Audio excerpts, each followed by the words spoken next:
মূল প্রশ্নটা কিন্তু কে কত সিট পেল সেটা চাইতে গুরুত্বপূর্ণ প্রশ্ন হলো যে আগামী দিনে আমরা কি ধরনের রাজনৈতিক, সাংস্কৃতিক, সামাজিক, অর্থনৈতিক পরিবর্তন আনতে পারছি, বিশেষভাবে সংবিধানের ক্ষমতা কাঠামোগত পরিবর্তনটা আনতে পারছি। এই ডাকসু নির্বাচন বাংলাদেশের রাজনীতিতে নতুন কিছু নিয়ে আসছে কিনা, নতুন কোনো রাজনীতির সূচনা করছে কিনা, সেসব নিয়ে আলোচনা করার জন্য আজ আমাদের সঙ্গে রয়েছেন বিএনপির যুগ্ম মহাসচিব জনাব শহীদুদ্দীন চৌধুরী এনি। জনাব শহীদুদ্দীন চৌধুরী এনি, আপনাকে অনেক ধন্যবাদ। আপনি আমাদেরকে সময় দিয়েছেন আপনার ব্যস্ততার মধ্যে, সেজন্য শুভেচ্ছা ও কৃতজ্ঞতা জানবেন। এনি ভাই, আপনাকে অনেক ধন্যবাদ। আমরা সাথে আরও পেয়েছি গণসংহতি আন্দোলনের প্রধান সমন্বয়কারী জোনায়েদ সাকি। জনাব জোনায়েদ সাকি খুবই ব্যস্ত দিন কাটিয়েছেন আজকে সারাদিন, তারপরও আমাদের সময় দিয়েছেন, সেজন্য আমাদের শুভেচ্ছা, কৃতজ্ঞতা এবং ধন্যবাদ জানবেন। সাকি ভাই, আপনাকেও অনেক ধন্যবাদ। আপনাকেও ধন্যবাদ। আমরা দুজনের জন্য একই প্রশ্ন করতে চাই, কিন্তু এনি ভাইকে দিয়ে একটু শুরু করতে চাই। এনি ভাই, ডাকসু নির্বাচন কেমন হলো? ফল যাই আসুক সবার মেনে নেওয়া উচিত কিনা? এনি ভাইকে শুনে আমরা একটু সাকি ভাইকেও শুনবো। এনি ভাই। জি, ধন্যবাদ খালেদ মহিউদ্দিন আপনাকে। আর সাকি উনি রয়েছেন, ওনাকেও আমি আন্তরিকভাবে মোবারকবাদ জানাই। দেখুন, আমরা তো গত কয়েকদিন যাবৎ আমাদের ঢাকা ইউনিভার্সিটি, প্রিয় ঢাকা ইউনিভার্সিটি নিয়েই আমরা দেখছি, লক্ষ্য করছি। আজকে সারা দিন, বিশেষ করে সকাল 8টা থেকে যখন ভোট শুরু হয়, আমরা খুব মিডিয়ার কাছাকাছি ছিলাম এবং আমি 9টা সাড়ে 9টায় যখন দেখি যে শিবিরের পক্ষ থেকে একটা মিডিয়া মব বলবো আমি, যে ছাত্রদলের বিরুদ্ধে অভিযোগ, যে ছাত্রদল সেখানে লিফলেট বিতরণ করছে নিয়মের বাইরে, তারপরে ছাত্রদলের বিপি প্রার্থী বিভিন্ন কেন্দ্রে যাচ্ছে, এই যে একটা মিডিয়া মব তৈরি করে সকাল থেকে আমরা দেখলাম প্রায় দিনের 11:30 12টা পর্যন্ত। এবং এর মধ্যে আবার যখন দেখলাম সেই মিডিয়া আবার একই কথা বলছে যে না, এটা তার এই যে সে বিভিন্ন জায়গায় গিয়েছে এটা ঠিক আছে, এবং সেই নিউজগুলা অতীতে ঠিক হয় নাই, সকাল 9টা সাড়ে 9টা যে নিউজ দিয়েছে এটা ঠিক হয় নাই, বিপরীতমুখী। এই যে ক্যাম্পাসে একটা কিছুটা আমি অনেকটা বলবো যে আমাদের প্রত্যাশা অনুযায়ী ঢাকা বিশ্ববিদ্যালয় কর্তৃপক্ষের কাছে যেটা ছিল, একটা খুব স্মুথ নির্বাচনের পরিবেশ হবে, নিশ্ছিদ্র নিরাপত্তার মধ্য দিয়ে নির্বাচন হবে, যে এই নির্বাচনে ঢাকা বিশ্ববিদ্যালয়ের জুলাই আন্দোলনের পর ছাত্রীরা সবাই ডাকসু নির্বাচন একটা গুরুত্বপূর্ণ, সেখানে ভোটে অংশগ্রহণ করবেন, এটা অনিয়ম। তারপরে আমি অনেকটা দেখেছি যে মিডিয়া মব তৈরির মধ্য দিয়ে অনেকটা কারচুপির কথাও উঠে এসেছে। এটা আসলে এই ধরনের পরিবেশ পরিস্থিতির সম্মুখীন হবে এটা আমি কখনোই চিন্তা করি নাই। আজকে সারাদিনে এটা তো চিন্তা করি নাই, অতীতও চিন্তা করি নাই, কিন্তু পরস্পর পক্ষ বিপক্ষ যেভাবে ঢাকা বিশ্ববিদ্যালয় তৈরি হয়েছে, এটা আমার কাছে খুব একটা ভালো লাগে নাই। এরপরেও যেটা বলছেন যে ঢাকা ইউনিভার্সিটিতে আজকে যদি একটা রেজাল্ট হয়, জুলাই আন্দোলনের পর এই নির্বাচনটা যেহেতু বলেছি অনেক গুরুত্বপূর্ণ ঢাকা ইউনিভার্সিটির, এই নির্বাচনের রেজাল্ট যাই হোক না, আমি শেষবারের মতো হয়তোবা বলবো যে বৃহত্তর গণতন্ত্রের স্বার্থে ডেমোক্রেসিকে যেহেতু আমরা আফোল্ড করি, আমরা সেই ডেমোক্রেসিকে প্রাধান্য দিব এবং আমাদের সম্পূর্ণ রেজাল্টের পর আমাদের ছাত্র সংগঠন, জাতীয়তাবাদী ছাত্রদল বা অন্যান্য পারস্পরিক অন্যান্য রাজনৈতিক ছাত্র সংগঠন, তারা চিন্তা ভাবনা করেই অবশ্যই আজকে রাত্রে না হলেও কালকে তারা তাদের বক্তব্য তুলে ধরবেন। এনি ভাই, আমি একটু দর্শকদের উদ্দেশ্যে একটু বলি যে এনি ভাই, সাকি ভাই, আমি প্রায় সমসাময়িক ঢাকা বিশ্ববিদ্যালয়তে, ওনারা দুজনেই যদিও আমার থেকে একটু বড়, কিন্তু ভাই 40,000-এর মতো ভোটার। আমি কালকে, যদিও মার্কিন যুক্তরাষ্ট্রে রাত ছিল, কিন্তু আমি যতটা রাত পর্যন্ত আমি দেখতে চেষ্টা করতেছিলাম যে অনেক আনন্দ ফুর্তি, প্রায় উৎসবমুখর পরিবেশে ভোট দিয়েছে। দুই একটি জায়গায় হ্যাঁ অভিযোগ পাল্টা অভিযোগের কিছু তো ছিল, কিন্তু সেই অভিযোগ পাল্টা অভিযোগ তো আসলে আমার কাছে মনে হয় যে এই 40,000-এর ভোটটার, তাও আবার সবাই ঢাকা বিশ্ববিদ্যালয়ের ছাত্র, একটুক তো মনে হয় স্বাভাবিকই। মানে আপনি কি মনে করেন যে এটা মানে আমরা যদ্দূর দেখতে চেয়েছিলাম তার মধ্যেই এটা সবচেয়ে ভালো নির্বাচনই তো মনে আমরা দেখলাম? মানে এনি ভাই যদি একটু মন্তব্য করতেন। জি, দেখুন আমরা তো ঢাকা ইউনিভার্সিটিতে যাওয়ার কোনো সুযোগ হয় নাই হ্যাঁ। গত কয়েকদিন যাবত, এবং নিয়ম অনুযায়ী সেখানে আমরা যাইতে পারি নাই। আমরা যেমন 90 ইলেকশন করেছি, 89 ইলেকশন করেছি, হুম, তখন তো আমরা ঢাকা বিশ্ববিদ্যালয় ক্যাম্পাসে ইন প্রেজেন্স ছিলাম, হুম, এবং বাইরে থেকে অনেক রাজনৈতিক সংগঠন বা রাজনৈতিক দলের নেতৃবৃন্দ সেখানে গিয়েছেন, ক্যাম্পেইন করেছেন। হুম, এবার সেই সুযোগটা ছিল না, একই হিসাবে ভালো। কিন্তু কথা হলো বিশ্ববিদ্যালয়ের ভিতরে হুম, যে কথাগুলা আমরা আজকে শুনেছি, গত কয়েকদিন যাবৎ শুনেছি, প্রশাসন নিয়ে যে কথাগুলা হচ্ছিল, যে এটা শিবির নির্ভর, এটা জামাত নির্ভর, গুপ্ত সংগঠনের মধ্য থেকে সাধারণ ছাত্রদেরকে প্রভাবিত করে আহ, একটা রাজনীতি করার চেষ্টা করা হয়েছিল, এটা আমাদের কাছে পছন্দনীয় ছিল না। হুম। কারণ আমরা সবসময় ঢাকা বিশ্ববিদ্যালয় কর্তৃপক্ষের কাছে একটা নিরপেক্ষ অবস্থানে আশা করেছি বা আশা করব প্রত্যাশার জায়গা থেকে। কারণ ঢাকা ইউনিভার্সিটি মানে এখানে সবসময় একটা আন্দোলন সংগ্রামের ঐতিহ্য, সবকিছুকে আমরা ধারণ করি। তেমনি আমরা ছাত্র রাজনীতির ভাবমূর্তিকে নিয়েই আমরা সবসময় কথা বলেছি, এবং এই প্রজন্মের কাছে তো আমরা সেটাই দেখতে চেয়েছি ওকে। এবং সেটাই শুনতে চেয়েছি। হুম, হুম। আমার এই জন্য আমি বলছি যে আজকে অনেকগুলা ছাত্র সংগঠন, শুধু জাতীয়তাবাদী ছাত্রদল নয়, প্রায় বাম ছাত্র সংগঠন, বৈষম্য বিরোধী ছাত্র আন্দোলন বা যারা স্বতন্ত্র ইলেকশন করেছেন, অনেকেই বলেছেন যে এই অনিয়ম, এই অভিযোগ এবং একটা স্মুথ নির্বাচন যেটা প্রত্যাশা অনুযায়ী ছিল, সেটা কিন্তু একদিকে মিডিয়া মহবত তৈরি করা হয়েছে, আর একটা প্রশাসনের ক্ষেত্রে অনেকটা অসহযোগিতা আমরা পেয়েছি। সুতরাং 40,000 স্টুডেন্টদের মধ্যে একটা পার্সেন্টেজ বা প্রায় 80+ যেটা হয়েছে, সেটা সম্পর্কে আমি ব্যক্তিগতভাবে আগে থেকে জানতাম যে হয়তোবা জুলাইয়ের পর একটা ব্যাপক উপস্থিতি সেখানে থাকবে। কিন্তু আমাদেরকে প্রতিনিয়ত সাড়া দিয়েছে, প্রতিনিয়ত আমাদের মধ্যে দাগ কেটেছে যে এই অনিয়মের কথা কেন আসবে, ওকে। এই অভিযোগ কেন আসবে, আমার মনে হয় যে স্মুথ নির্বাচন কেন হবে না। আমার মনে হয় অনিয়মের কথা বলছেন পরিষ্কার করে এনি ভাই। আমরা একটু সাকিবের কাছ থেকে শুনি যে সাকিব ভাই, আপনি নির্বাচন কেমন দেখলেন? আসলে ফল যাই হোক তা সবার মেনে নেওয়া উচিত কিনা? আপনার কাছে আমি একটু এক্সটেন্ডেড প্রশ্ন করতে চাই যে এই ফল জাতীয় নির্বাচনে বা জাতীয় রাজনীতিতে বড় কোনো প্রভাব রাখবে কিনা? ধন্যবাদ খালেদ মহিউদ্দিন আমাকে আমন্ত্রণ জানানোর জন্য। অ্যানি ভাই আছেন, শহীদুদ্দিন চৌধুরী অ্যানি, সবাইকে সালাম এবং শুভেচ্ছা, আসসালামু আলাইকুম।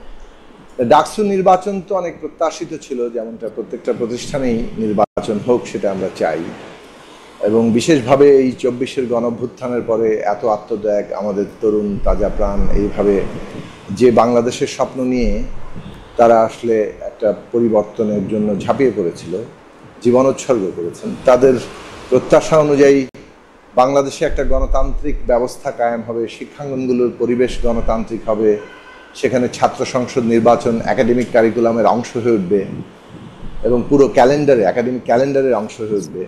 সেই জায়গাটা তৈরি হোক, সেটা তো সকলেরই প্রত্যাশিত। ঢাকা বিশ্ববিদ্যালয়ের এই ডাকসু ইলেকশন সেই দিক থেকে ব্যাপক উৎসাহ তৈরি করেছে। এরপরেই জাকসু হবে, এরপরে অন্যান্য বিশ্ববিদ্যালয়, রাজশাহী, চট্টগ্রাম সহ আরও বিশ্ববিদ্যালয়গুলোতে নির্বাচন আছে। তো প্রত্যাশাটা ওই জায়গায় যে একটা সুষ্ঠু নির্বাচন হবে, প্রতিযোগিতা হবে। পুরনো রাজনৈতিক বন্দোবস্ত যেমন ছিল, মানে দখল, মারামারি কিংবা নানা ধরনের কারচুপি, ত্রাস, ভয়, এই জায়গাগুলো থাকবে না। কিন্তু নির্বাচন নিয়ে এখন পর্যন্ত ডাকসুতে যে আমরা খবর পেয়েছি তাতে মোটা দাগে মানে শিক্ষার্থীদের অংশগ্রহণ ছিল 75% থেকে 80%, কিংবা গড়ে হয়তো 75% ভোট দিয়েছেন, সেটা মোটামুটিভাবে একটা ভালো সংখ্যা। এবং সকাল থেকে যেসব খবর এসেছিল মোটামুটি শান্তিপূর্ণভাবেই নির্বাচন হচ্ছে, এইটাই খবর ছিল। বেশ কিছু অভিযোগ অবশ্যই ইতিমধ্যে এসছে, যে এগুলোতে মানে বেশ বড় ধরনের অনিয়মের কথা শোনা যাচ্ছে অভিযোগ আকারে। আমাদের মনে হয় যে এই বিষয়গুলো খুব সুষ্ঠুভাবে তদন্ত হওয়া দরকার। কেননা কোনো নির্বাচন নিয়ে যদি প্রশ্ন থাকে এবং প্রশ্নবিদ্ধ হয়ে পড়ে একটা নির্বাচন, তাহলে সেটা গণতান্ত্রিক পরিবেশ তৈরি করতে সাহায্য করে না। এবং এই যে ফলাফল মেনে নেওয়ার প্রশ্নটা, সেটাও কিন্তু একটা মানে বাধা তৈরি করে। ফলাফল মেনে নেওয়াটাই খুবই কাঙ্ক্ষিত একটা গণতান্ত্রিক রাজনীতি কিংবা ব্যবস্থার মধ্যে। কেউ জিতবে, কেউ হারবে, জনগণ যাকে কিংবা যারা ভোটার তারা তাদেরকে প্রার্থীকে নির্বাচিত করবেন, এবং সেইটাই এবং ফলাফল সবাই মেনে নিবে। কিন্তু আমাদের বাংলাদেশে যে জিনিসটা ঘটে সেটা হচ্ছে যে নির্বাচন নিয়ে মানুষের আস্থার জায়গাটা পরিপূর্ণভাবে থাকে না। নির্বাচনে নানা ধরনের কারচুপি, প্রভাব, টাকার খেলা, ত্রাসের রাজত্ব, এমনকি এখন যেটা আরও গুরুত্বপূর্ণভাবে সামনে এসছে সোশ্যাল মিডিয়ার নানা ধরনের কারসাজি, নানাভাবে সোশ্যাল মিডিয়ার দ্বারা ম্যানিপুলেশন, সেইগুলোর ফলে যেটা হয় যে মানে আগেভাগেই একটা অসম অবস্থা তৈরি হয়ে যায় এবং সেই কারণে নির্বাচনের পরিবেশ নিয়ে সবার প্রশ্ন থাকে। ঢাকা বিশ্ববিদ্যালয়ে অবশ্য বেশ কিছুদিন ধরেই এই প্রশ্ন ছিল যে প্রশাসন ঠিক নিরপেক্ষ আচরণ করতে পারছে না। সেই জায়গা থেকে আজকে নির্বাচন নিয়ে যখন আবারও প্রশ্ন উঠছে যে প্রশাসন ঠিক যথাযথ নিরপেক্ষ ভূমিকা রাখতে পারছে কিনা, তখন সেইটা দুঃখজনক। সাধারণভাবে আমরা মনে করি যে প্রশাসন এমনভাবে তদন্ত করবেন যাতে করে তারা তাদের নিরপেক্ষতার জায়গাটাকে স্পষ্ট করতে পারবেন এবং সবার মধ্যে আস্থা তৈরি করতে পারবেন। শেষ পর্যন্ত এটাই চাইবো যে যারাই জয়লাভ করুক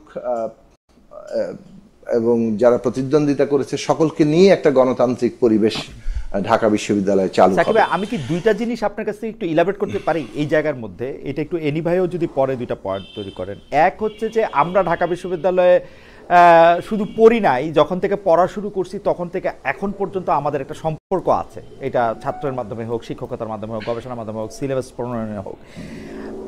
আমরা কিন্তু যদি মানে নিরপেক্ষভাবে বলি যে বিএনপির যত জনপ্রিয়তা বা বিএনপির ছাত্র দলের যত জনপ্রিয়তা ছিল, এটা তো বলার অপেক্ষাই রাখে না। যদি এখানে মুজিববাদী ছাত্রলীগ বা ছাত্রলীগ যদি না থাকে, সেখানে বিএনপির সাথে কারো প্রতিদ্বন্দ্বিতাই হইতে পারার কথা না ঢাকা ইউনিভার্সিটিতে। কিন্তু এই যে প্রতিদ্বন্দ্বিতাটা হইল, এমনকি বিএনপি এটাতে হেরেও যেতে পারে, এইটার একটা বড় কারণ কি সাধারণ ছাত্ররাই তো মনে করতেছে যে বিএনপি আসলেও ঠিক ছাত্রলীগের কায়দায় ছাত্রদল আসলে একইভাবে যে হল প্রশ্ন চালাবে সেইটা বা হলে সিট করবে, এটা তাদেরকে এক ধরনের আতঙ্কগ্রস্ত করতেছে। এইটা কি না সোশ্যাল মিডিয়ার কারসাজি আপনি যেটা বলতেছেন, সোশ্যাল মিডিয়া তো আপনি আসলে সোশ্যাল মিডিয়া তো ভোট দিয়ে দিতে পারে না। তারা বলতেছে, প্রচার করতেছে, প্রপাগান্ডা করতেছে এবং বেশি সংখ্যক লোক তাদের বিশ্বাস করতেছে। এটাকে তো আর কারসাজি কি আর বলা যাবে সাকিব ভাই? ওরা যেটা বলতেছে যে না বিএনপিকে ভোট দেওয়া উচিত হবে না, শিবিরকে ভোট দিতে হবে, শিবিরকে ক্ষমতায় আনতে হবে, কারণ শিবির ভালো লোক, শিবিরের মধ্যে থেকে তো এটা দেখা যায় না ওটা দেখা যায় না। তো সত্য কথা, মানে আমি যদি ডেভিলস অ্যাডভোকেট হই, সাকিব ভাই যদি একটু মন্তব্য করতেন। এবং ছাত্রদল আসলে আবারও সেই হলের প্রশাসন, গণরুম, সিট দখল, ছাত্রদলের ভিপির বা ছাত্রদলের নেতার হলের মধ্যে সিঁড়ি বেয়ে মোটরসাইকেল দিয়ে উঠে চলে যাওয়া, আমরা নানা ধরনের জিনিস দেখতে পাবো। এরকম মনে হয় কিনা সাকিব ভাই? না, কয়েকটি ঘটনা আছে। একটা হচ্ছে যে যেমন ধরেন বিগত আওয়ামী লীগ তাদের ফ্যাসিবাদী শাসনের মধ্য দিয়ে যেভাবে শাসনটা চালিয়েছে, সরাসরি বলি জামাত ইসলামী, ইসলামী ছাত্র শিবির, তাদেরকে তারা মানে একটা শত্রু হিসেবে চিহ্নিত করেছে এবং তাদেরকে দমন পীড়নের মাধ্যমে কিংবা তাদেরকে দমন পীড়ন করার মধ্য দিয়ে নিজেদের শাসনটাকে জায়েজ করতে চেয়েছে এবং সেই শাসনটা খুবই অন্যায় শাসন ছিল, একটা ফ্যাসিস্ট শাসনে পরিণত তারা করেছে। তো একটা ফ্যাসিস্ট শাসনকে জায়েজ করতে গিয়ে তারা জামাত শিবিরকে কাজে লাগিয়েছে কিংবা জামাত শিবিরকে দমনের ব্যাপারটাকে জায়েজ করার একটা বিষয় হিসেবে সামনে এনেছে। এইটা তো এই বাস্তবতাই একটা ভিন্ন জায়গা তৈরি করে। আপনি যখন কাউকে ব্যাপকভাবে দমন পীড়ন করেন, আসলে তাকে দমন পীড়নের মধ্যে দিয়ে শেষ করা যায় না। রাজনৈতিকভাবে মোকাবেলার বদলে যদি দমন পীড়ন আপনার প্রধান হাতিয়ার হয় এবং তাও সেটা আবার একটা অন্যায় শাসনকে জায়েজ করার জন্য, তখন তার রাজনৈতিক যে সুবিধাটা সেটা কিন্তু তার পক্ষে যায়। ফলে জামাত ইসলামী কিংবা ইসলামী ছাত্র শিবির ফ্যাসিবাদ বিরোধী লড়াইয়ে এই যে তাদের উপরে যে দমন পীড়ন, সেটার একটা রাজনৈতিক যাকে বলে যে সমর্থন সুবিধা জনগণের দিক থেকে পেয়েছে, সেটা একটা বিষয় আছে। প্লাস ধরুন তারা যেভাবে কাজ করতে পেরেছে, মানে নানাভাবে তারা কাজের কৌশল বদলে ফেলেছে, কিছুটা গোপনে অপ্রকাশ্যে তারা কাজ করেছে, বিভিন্ন সংগঠনের মধ্যে প্রবেশ করে তারা কাজ করেছে, সেইগুলো তাদেরকে ছাত্রদের কাছাকাছি থাকার জন্য যে পরিমাণ সময় এবং জায়গা তৈরি করেছে, ঠিক ওই একই বিষয়ে আবার যারা প্রকাশ্যে কাজ করেছে তাদের ক্ষেত্রে সমভাবে ঘটেনি। এটা একটা বিষয়। সোশ্যাল মিডিয়ার ম্যানিপুলেশন এই জায়গা থেকে, যে সোশ্যাল মিডিয়া ধরুন তো খুব একদিক থেকে এটা সমাজেরই প্রতিচ্ছবি, কিন্তু আরেক দিক থেকে এটার একটা কৃত্রিম বাস্তবতা তৈরি করা যায়। সেই কৃত্রিম বাস্তবতার প্রভাব মানে সাময়িকভাবে হলেও একটা বড় অংশের মধ্যে পড়ে কখনো কখনো, সেই জায়গাটা তো আছেই। এবং এই ক্ষেত্রে যাদের অর্থ আছে, যাদের প্রচুর সোশ্যাল মিডিয়ার ম্যানিপুলেশনের টুলসগুলো আছে, সেটার যে সমস্ত কায়দা কানুন আছে সেগুলো যারা করতে পারে তারা সেটার মধ্যে পড়েছে। আবার প্রশাসন নিজেও মানে ধরুন অভ্যুত্থানের পরে একটা ঘটনা ঘটেছে, আমরা নানান দিক থেকে দেখেছি যে এইটার প্রশাসনের কথাটা যদি আমরা একটু মানে একটু এই মুহূর্তে একটু আলাদা করে রাখি, কারণ প্রশাসনে আমরা আলাদা করে কথা বলতে চাই।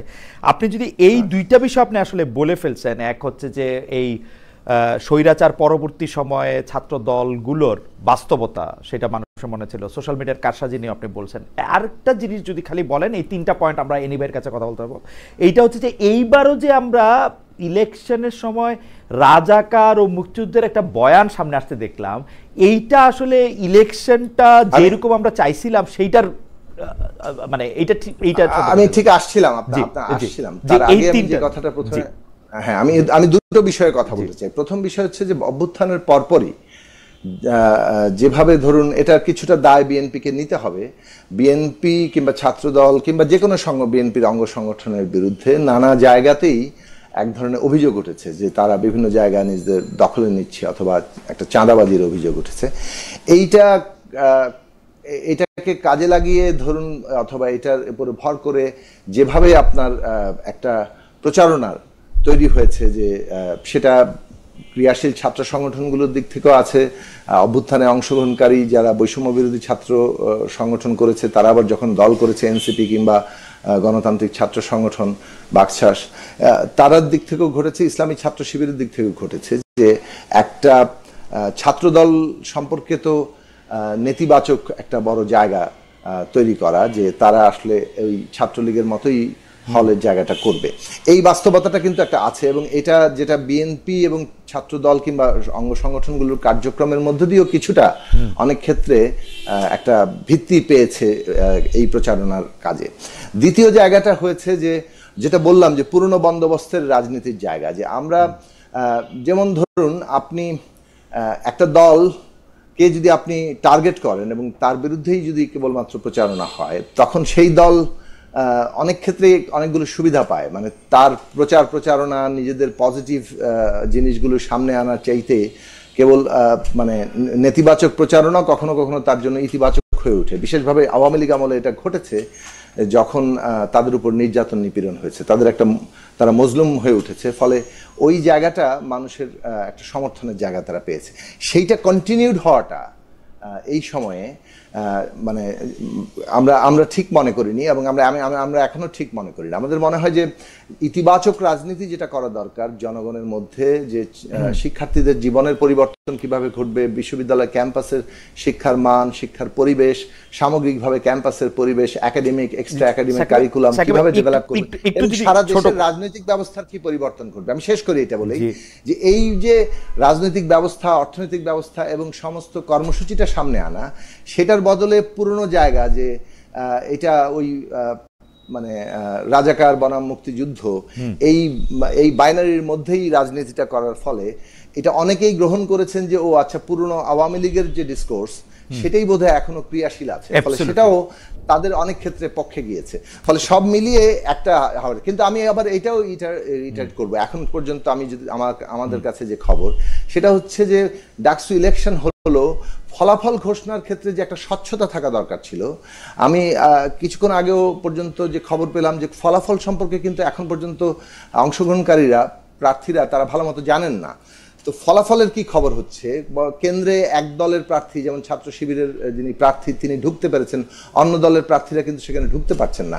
এই সমস্ত অভিযোগগুলো যে হচ্ছে, এবং সবচেয়ে বড় অভিযোগটা আমি বলবো যে ফলাফল বিষয়ে যে একটা স্বচ্ছ ধারণা পেতে হবে, ভোট গণনা হচ্ছে, কে কত ভোট পাচ্ছে, সেই জায়গাটা আচ্ছা আমি পর্যন্ত অস্পষ্ট। আমার মনে হয় হাইপ উঠে যাচ্ছে আমার মনে হয় যে আমার মনে হয় সেটা খুব নেতিবাচক হতো। আমার মনে হয় যে প্রশাসন এবং ফল নিয়ে আমরা একটু কথা বলতে আসি, কিন্তু তার আগে এনি ভাই 3টা বিষয়ে যদি আপনি একটু মন্তব্য করেন যে ছাত্রদল কি আসলে ছাত্রলীগের জায়গায় নিচ্ছে কিনা দখলদারিত্বে, আধিপত্য বিস্তারে, 2 হচ্ছে সোশ্যাল মিডিয়ার কারসাজি আসলে আমাদেরকে ভুল পথে পরিচালিত করতেছে কিনা, সোশ্যাল মিডিয়া যেটাকে কারসাজি বলছে, আমি এটা কারসাজি বলতে নারাজ, আমি মনে করি সোশ্যাল মিডিয়া কাজ করবে, যে এটা বিশ্বাস করবে সেটা করবে। এবং 3 নাম্বার হচ্ছে সাকিব ভাই যেটার উত্তরে উনার মতো করে উনি বলছেন যে মুক্তিযুদ্ধ এবং রাজাকার যে বাইনারিটা এনে এটা সামনে এনে আমরা এটা ঠিক করলাম কি ভুল করলাম, এই 3টা ব্যাপারে আপনি যদি আমাদের একটু বলেন।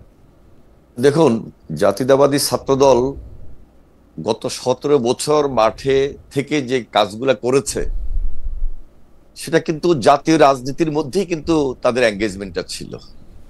স্টুডেন্ট পলিটিক্সে ঢাকা বিশ্ববিদ্যালয় অথবা অন্য কোনো শিক্ষা প্রতিষ্ঠানে গিয়ে ছাত্রদল সেখানে তাদের অ্যাক্টিভিটিসটা শো করবে, খুব কষ্টকর ছিল।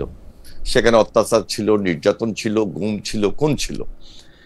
আর পাশাপাশি দেখেন, আমরা কিন্তু 17 বছর সংগঠন করতে পারি নাই, আন্দোলনের মাঠে ছিলাম।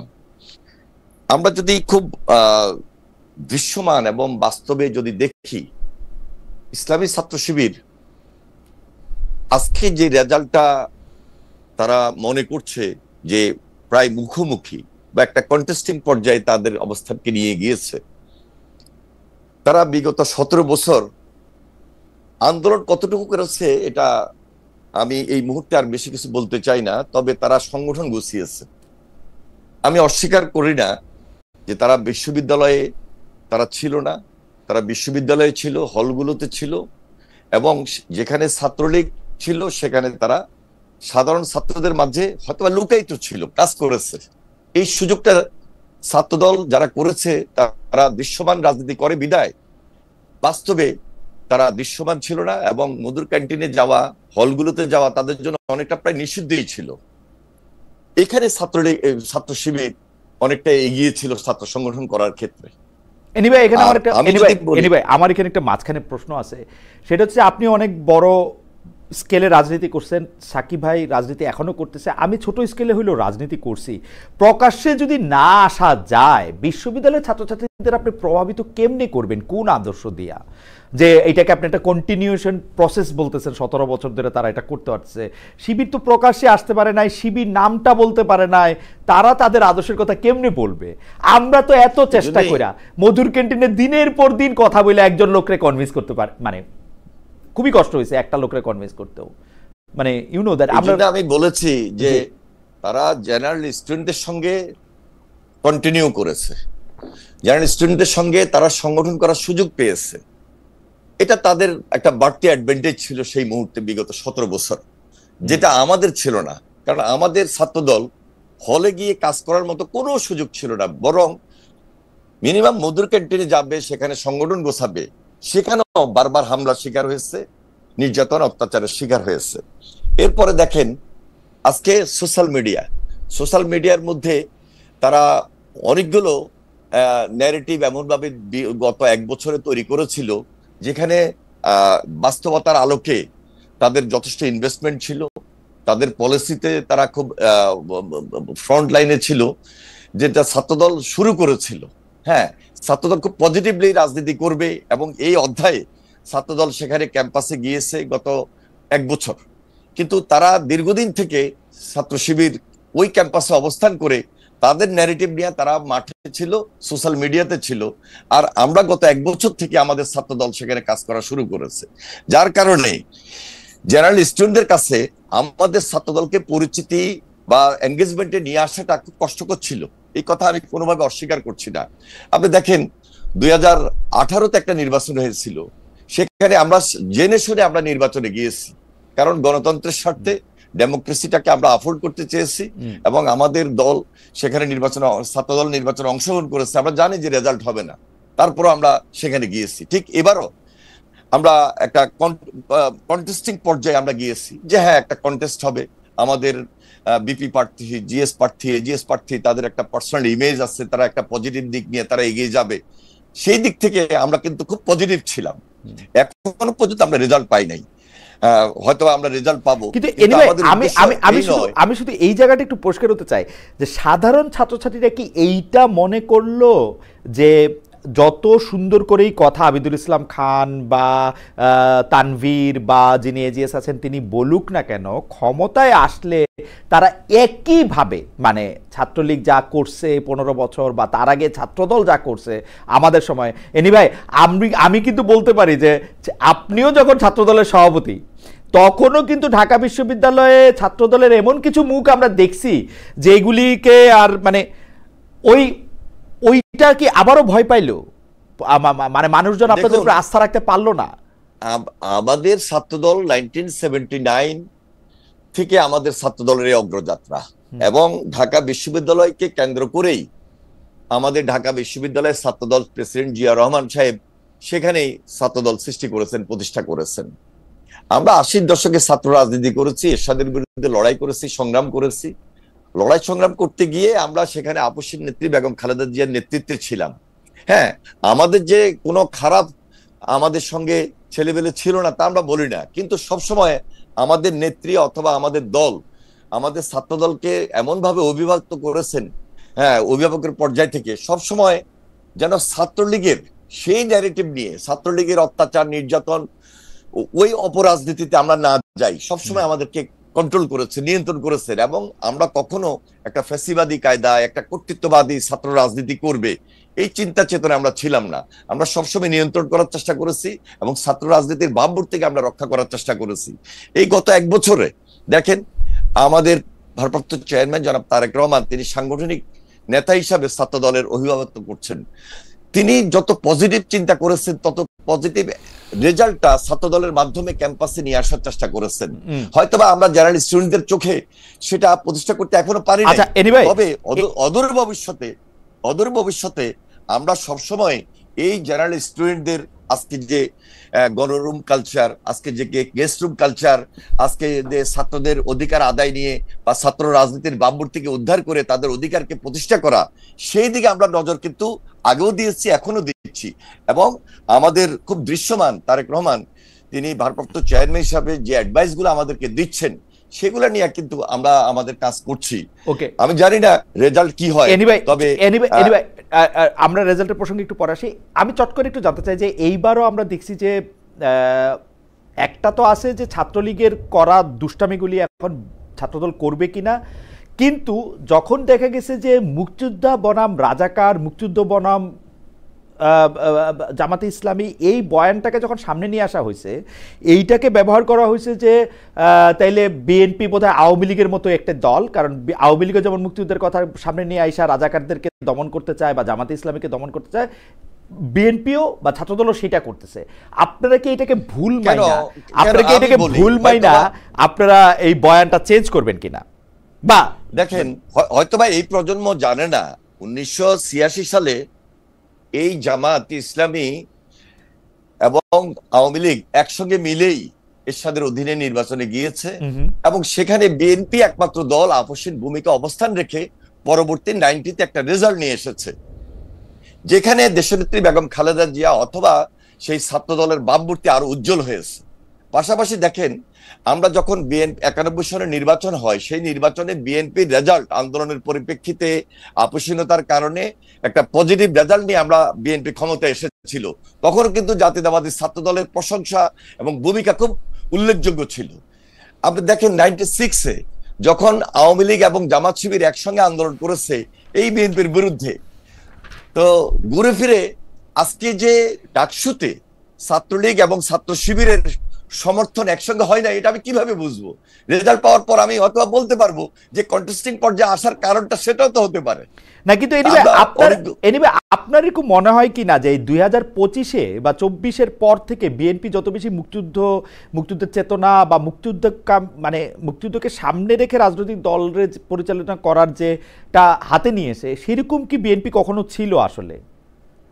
না, কেন বিএনপি 71-এ যদি মুক্তিযুদ্ধের বা স্বাধীনতার ঘোষণার মধ্যে দিয়ে শহীদ রাষ্ট্রপতি জিয়া রহমানের যে আত্মপ্রকাশ, এবং 75-এ যখন সিপাহী জনতার বিপ্লব, বিএনপি এই যে রাজনৈতিক অঙ্গনে আসা, এবং জাগদল সৃষ্টি হওয়ার পর থেকে এই যে বিএনপির মুক্তিযুদ্ধ ভিত্তিক যে রাজনীতি এবং সেই রাজনীতিকে ছাত্রদল এই যে একসঙ্গে থেকে মুক্তিযুদ্ধের পক্ষে লড়াই করা, সংগ্রাম করা এবং একটা স্বাধীনতা বিরোধীদের বিরুদ্ধে অবস্থান নিয়ে রাজনীতি করা, এটা তো সবসময় ছিল। বিশেষ করে এই 17 বছর প্লাস গত লাস্ট 36 জুলাই পর্যন্ত আমাদের যে আন্দোলন সংগ্রামে ছাত্রদলের ভূমিকা, এটা তো খুব উল্লেখযোগ্য ছিল। এবং আমরা কখনো দেশের বিরুদ্ধে বা বাংলাদেশি জাতীয়তাবাদের রাজনীতি নিয়েই তো আমরা কথা বলেছি। আমরা সবসময় মুক্তিযুদ্ধকে এবং মুক্তিযোদ্ধাদেরকে সম্মান দেখেই আমরা রাজনীতি করেছি, যেহেতু প্রেসিডেন্ট রাষ্ট্রপতি জিয়া রহমান স্বাধীনতার ঘোষক ছিলেন। আমার মনে হয় যে আপনাদের রাজনীতির একটা মোড় পরিবর্তন হয়েছে কিনা সেই ব্যাপারটাও আমরা একটু সাকিবের সাথে কথা বলবো। কিন্তু সাকিবের কাছে যাওয়ার আগে আমি দর্শকদের কাছে জানতে চেয়েছিলাম যে ডাকসু নির্বাচনে ফলাফল প্রভাব রাখতে পারে আগামী জাতীয় নির্বাচনে দর্শকরা এই ধারণা সঠিক বলে মনে করেন কিনা। শতকরা ৭৭% মনে করেন যে হ্যাঁ এটা প্রভাব রাখতে পারে, শতকরা 23% মনে করছেন যে এটা প্রভাব রাখতে পারে না। সাকিব ভাই, বিরোধী আপনার কাছ থেকে যখন এনিভের কাছে গিয়েছিলাম যে আপনি আসলে তখন প্রশাসন নিয়েও কিছু কথা বলছিলেন, প্রশ্ন নিয়ে আমরা কথা শুনবো, বিশ্ববিদ্যালয়ের প্রশ্ন। কিন্তু আমি এটা বলতে চাই যে আমরা কিন্তু দেখেছি এনিভাই বলুক আর না বলুক, বিএনপির বয়ান আওয়ামী লীগ সিনারিও থেকে বাইর হয়ে যাওয়ার পরে একটা বড় চেঞ্জ আসছে। বিএনপি অনেক বেশি মুক্তিযুদ্ধকে সামনে রেখে, মুক্তিযুদ্ধের চেতনাকে সামনে রেখে এবং জামায়াতকে যেগুলি বলে আক্রমণ করা যাবে সেগুলি বলে রাজনীতিটা করতেছে। এই রাজনীতিটাকে আপনি ঠিক রাজনীতি মনে করেন কিনা? অর্থাৎ বিএনপির, আমি যদি বলি বিএনপিকে যেটা এখন বলা সম্ভব হচ্ছে যে বিএনপির মধ্যে কিছুটা আওয়ামীকরণ হয়েছে, বিএনপির মধ্যে এইটাকে আপনি আসলে সমর্থন করেন কিনা, নাকি আমাদের এখন রাজনীতি করতে হলে মুক্তিযুদ্ধ, 1971, রাজাকার এইসব শব্দ বাদ দিয়েই আসলে রাজনীতি করতে হবে বা রাজনৈতিক আদর্শটা সেদিকে যাবে? সাকিব ভাই যদি একটু গুছায়া যদি একটু বলতেন। আমি ইন্টারাপ্ট করতেছি না, আপনি একটু এটাকে একটু 3 মিনিটের মধ্যে একটু বলেন, 3-4 মিনিটের মধ্যে। আচ্ছা, আমি 4টা বিষয়ে কথা বলতে যাচ্ছি। প্রথমে এটাতেই আসি। দেখুন, মুক্তিযুদ্ধ তো অত্যন্ত গুরুত্বপূর্ণ। মানে 1971 সাল আমাদের রাষ্ট্রপতন হয়েছে একটা মুক্তিযুদ্ধের মধ্যে দিয়ে, লক্ষ লক্ষ মানুষের আত্মত্যাগের মধ্যে দিয়ে। ফলে এইটা আমাদের রাষ্ট্রের যেমন ভিত্তি, তেমনি আমাদের এর মধ্য দিয়ে জনগণের যে স্বপ্ন আকাঙ্ক্ষা, সেটা বারবার আমাদের প্রতিদিনকার সংগ্রামে ইতিহাস হিসাবে সামনে আসবে। ইতিহাস মানে তো যে ভবিষ্যতের দিশা দেখায়। ফলে এই যে মুক্তিযুদ্ধ, সেই মুক্তিযুদ্ধকে অস্বীকার করার কোনো প্রবণতা নিশ্চয়ই সেটাকে আমরা কোনোভাবে গ্রহণ করতে পারি না। কিন্তু মুক্তিযুদ্ধ মানেই তো আওয়ামী লীগ না। মানে আওয়ামী লীগ এমন একটা জায়গা দাঁড় করানোর চেষ্টা করেছে যে মুক্তিযুদ্ধ আর আওয়ামী লীগ প্রায় মানে সমার্থক, কিংবা এটা মানে এর আর আলাদাকরণ সম্ভব না। মুক্তিযুদ্ধে জনগণের আকাঙ্ক্ষা, মুক্তিযুদ্ধে জনগণের যে অংশগ্রহণ, এবং আওয়ামী লীগের সেখানে অংশ ছিল, কিন্তু আওয়ামী লীগ যে মুক্তিযুদ্ধের স্রোত থেকে বাইরে চলে গেছে, সেই ক্রিটিকটা আমরা যথার্থভাবে দাঁড় করাতে পারিনি। কারণ মুক্তিযুদ্ধের জনগণের আকাঙ্ক্ষা নিয়ে রাজনীতিটা খুব বেশি অগ্রসর হয়নি। জনগণের আকাঙ্ক্ষা পদদলিতই হয়েছে গত 54 বছরে। এটা একটা বড় ব্যর্থতার জায়গা মুক্তিযুদ্ধকে যারা ওন করতে চায়। ফলে মুক্তিযুদ্ধের আওয়ামী বয়ানটাই খালি বারে বারে সামনে আসে। এখন এইটাকে যখন ধরেন জামাত ইসলামী, তারা তাদের যে 71 সালের ভূমিকা, সেটা নিঃসন্দেহে তারা সেই জায়গায় তাদের ভূমিকার কোনো ব্যাখ্যা আমরা যথার্থভাবে পাইনি, তারা যথার্থভাবে দুঃখ প্রকাশও করেনি। এই সমস্ত প্রশ্নগুলো বহাল আছে। কিন্তু ধরুন এখন ইসলামী ছাত্র শিবিরকে ওই একই পাকিস্তানপন্থী কিংবা ওই একই জায়গা থেকে যখন আপনি ডিল করতে যাবেন, সে তখন মুক্তিযুদ্ধের ওই আওয়ামী বয়ানটাকে সামনে নিয়ে আসে, যেটার সাথে আবার সে তখন তাকে ভারতপন্থী হিসেবে দাঁড় করিয়ে দেয়। এই যে মানে পুরনো বন্দোবস্তের জায়গাটা, সেইটাকে যথার্থভাবে মোকাবেলা করাটা আমাদেরকে করতে হবে। এবং আমাদের মুক্তিযুদ্ধের অবস্থানে দাঁড়িয়েই এই আওয়ামী বয়ান এবং বাংলাদেশে বর্তমানে ভারতের রাজনৈতিক ভূমিকা এবং আমরা কিভাবে আমাদের ভবিষ্যৎ রাজনৈতিক দিশাটা ঠিক করব, সেইটা আমাদের ঠিক করতে হবে। এবং সবচেয়ে বড় কথা হচ্ছে জনগণের আকাঙ্ক্ষাকে ধারণ করতে হবে। এবং এই ক্ষেত্রে ছাত্রদলের কিংবা বিএনপির ইন জেনারেলি, যেহেতু তারা বড় রাজনৈতিক দল এবং ছাত্রদল একসময় অন্যতম প্রধান ছাত্র সংগঠন ছিল, এককভাবেই তারা 90 সালে সবাইকে হারিয়ে জয়লাভ করেছিল, সেই জায়গা থেকে ধরলে ছাত্রদলের যে মানে ইমপ্রেশনটা দাঁড়িয়েছে কিংবা দাঁড় করানো হয়েছে, এবং সেটা কিছুটা মাইলেজও পেয়েছে, যে ছাত্রদল আসলে আবার গণরুম, গেস্ট রুম ইত্যাদি হবে। কিন্তু ছাত্রদল যেটা আসলে করবে না, সেই পরীক্ষাটা কিন্তু ছাত্রদলের সামনে আছে। এবং তাদেরকে এই চ্যালেঞ্জ মোকাবেলা করেই নিজেদের জায়গা তৈরি করতে হবে। এবং অন্য সকল ছাত্র সংগঠনকেই, যারা আসলে ছাত্রদের স্বার্থকে প্রতিনিধিত্ব করতে চায়, তাদেরকে কিন্তু ওই জায়গাটা দাঁড়াতে হবে যে মুক্তিযুদ্ধ আমরা যখন পক্ষ নিচ্ছি, আমরা মুক্তিযুদ্ধের জায়গায় দাঁড়িয়ে কি কি প্রশ্নকে কিভাবে মোকাবেলা করব, জনগণের স্বার্থটা কিভাবে মোকাবেলা করব। এবং ইসলামী ছাত্র শিবির তার সাথে রাজনৈতিক পার্থক্যের জায়গাটা কি, কেবল সেটা ৭১ রাজাকার, নাকি ধরুন এই যে মানে জনগণের সার্বভৌমত্বের প্রশ্নটাই তো প্রধান প্রশ্ন, তাই না? রাজনীতিতে আমরা যখন গণতান্ত্রিক রাজনীতির কথা বলি, সেখানে জাগতিক জীবনে যে জনগণের সার্বভৌমত্বকে আমরা ভিত্তি ধরি, সেইটাই কি আসলে রাজনীতিতে সামনে আছে? এটাই তো মূল রাজনৈতিক পার্থক্য হওয়ার কথা। তো সেই জায়গাটা আমরা খুব সামনে আনতে পারিনি। এক, দুই নম্বর হচ্ছে সাকিব ভাই, এই এক নম্বরটা, সাকিব ভাই এই এক নম্বরটা যদি আপনি একটু বলতেন। আপনি জামায়াতে ইসলামী দুঃখ প্রকাশ করেন, আপনি এটা বলতেছেন, কিন্তু বাংলাদেশের রাজনীতিতে জামায়াতে ইসলামীর আজকের পজিশনের জন্য যেটাকে আপনি দুঃখ প্রকাশের জায়গা আপনি বলতেছেন, এই পুরোটার কৃতিত্ব বা দায় তো আসলে বিএনপির। এবং আপনি যেটাকে পাকিস্তানপন্থী রাজনীতি বলতেছেন, সেটা যদি আপনি নেগেটিভ সৃষ্টি করে হোক, বক্তৃতা দেওয়া হোক, আচরণ দেওয়া হোক, কি বলে রেডিও বাংলাদেশ বেতারের নাম আবার রেডিও বাংলাদেশ দেওয়া হোক, এই বয়ানের একচ্ছত্র দাবিদার তো বিএনপি। তা আমরা জামায়াতে ইসলামীকে বলবো যে তুমি দুঃখ প্রকাশ করো, তুমি একটু ভালো হয়ে আসো, বিএনপিকে কেন এটা বলবো না? বিএনপি এখন হঠাৎ করে আবার একটা আওয়ামী লীগের ন্যারেটিভ নিবে, আমরা কেন বিএনপিকে? দেখুন, আমরা জামাত ইসলামীকে দুঃখ প্রকাশে 1971 সালে তার ভূমিকা, বাংলাদেশের প্রতিষ্ঠা উত্থান এর বিরুদ্ধে তারা রাজনৈতিক সিদ্ধান্ত নিয়ে দাঁড়িয়েছে। তারা পাকিস্তান আর্মির সাথে অক্সিলিয়ারি ফোর্স তৈরি করেছে এবং তা সেই সময় পূর্ব পাকিস্তান সরকারে তাদের মন্ত্রিত্ব ছিল। ফলে এই যে তাদের অবস্থান, সেইটা তার পরবর্তী বাংলাদেশের প্রতি তাদের যে লয়ালিটি, সেইটার প্রকাশ নিয়ে একটা তর্ক কিন্তু আছে। এখন সেই তর্কের জায়গায় জামাত ইসলামীর ভূমিকা একটা প্রশ্ন আলোচনা। বিএনপি ধরুন পাকিস্তান মানে কিংবা যেসব প্রশ্নকে আপনি তুললেন, সেই প্রশ্নগুলোকে কতটা প্রশ্রয় দিয়েছে, কতটা তারা এইভাবে ন্যারেটিভ তৈরি করেছে। বিএনপির ন্যারেটিভের মধ্যে কিন্তু মানে উত্থান পতন আছে, কিংবা বলতে পারি যে পরিবর্তন আছে বিভিন্ন সময়। যেমন এখন বিএনপির যে ন্যারেটিভ দাঁড়াচ্ছে, সেই ন্যারেটিভের মধ্যে বিএনপির নেতৃত্ব যে বক্তব্য দিচ্ছেন, বিএনপির তলায় তার যে কাজের প্রভাব, দুইটা কিন্তু সবসময় একসাথে যাচ্ছে না। ফলে বিএনপির এই যে বিএনপির নেতৃত্ব বারবার যে আহ্বান জানাচ্ছেন, যা করতে চাইছেন, তলায় যে তার প্রতিফলন নাই, এটাই মানুষকে বড় আকারে মানে একটা যাকে বলে যে ক্ষুব্ধ বলেন, প্রশ্ন তৈরি হওয়া বলেন বিএনপি সম্পর্কে, সেটা করছে। এক, দুই হচ্ছে যে কথাটা আপনি বললেন যে এই ন্যারেটিভের বিপরীতে বিএনপি এখন মুক্তিযুদ্ধের ন্যারেটিভে যখন যাচ্ছে, সেটা অবশ্যই তাদের দলের প্রতিষ্ঠাতা একজন দেশের বীরোত্তম মুক্তিযোদ্ধা, সেক্টর কমান্ডার, ফোর্স লিডার, তো সেইটা তো আছেই।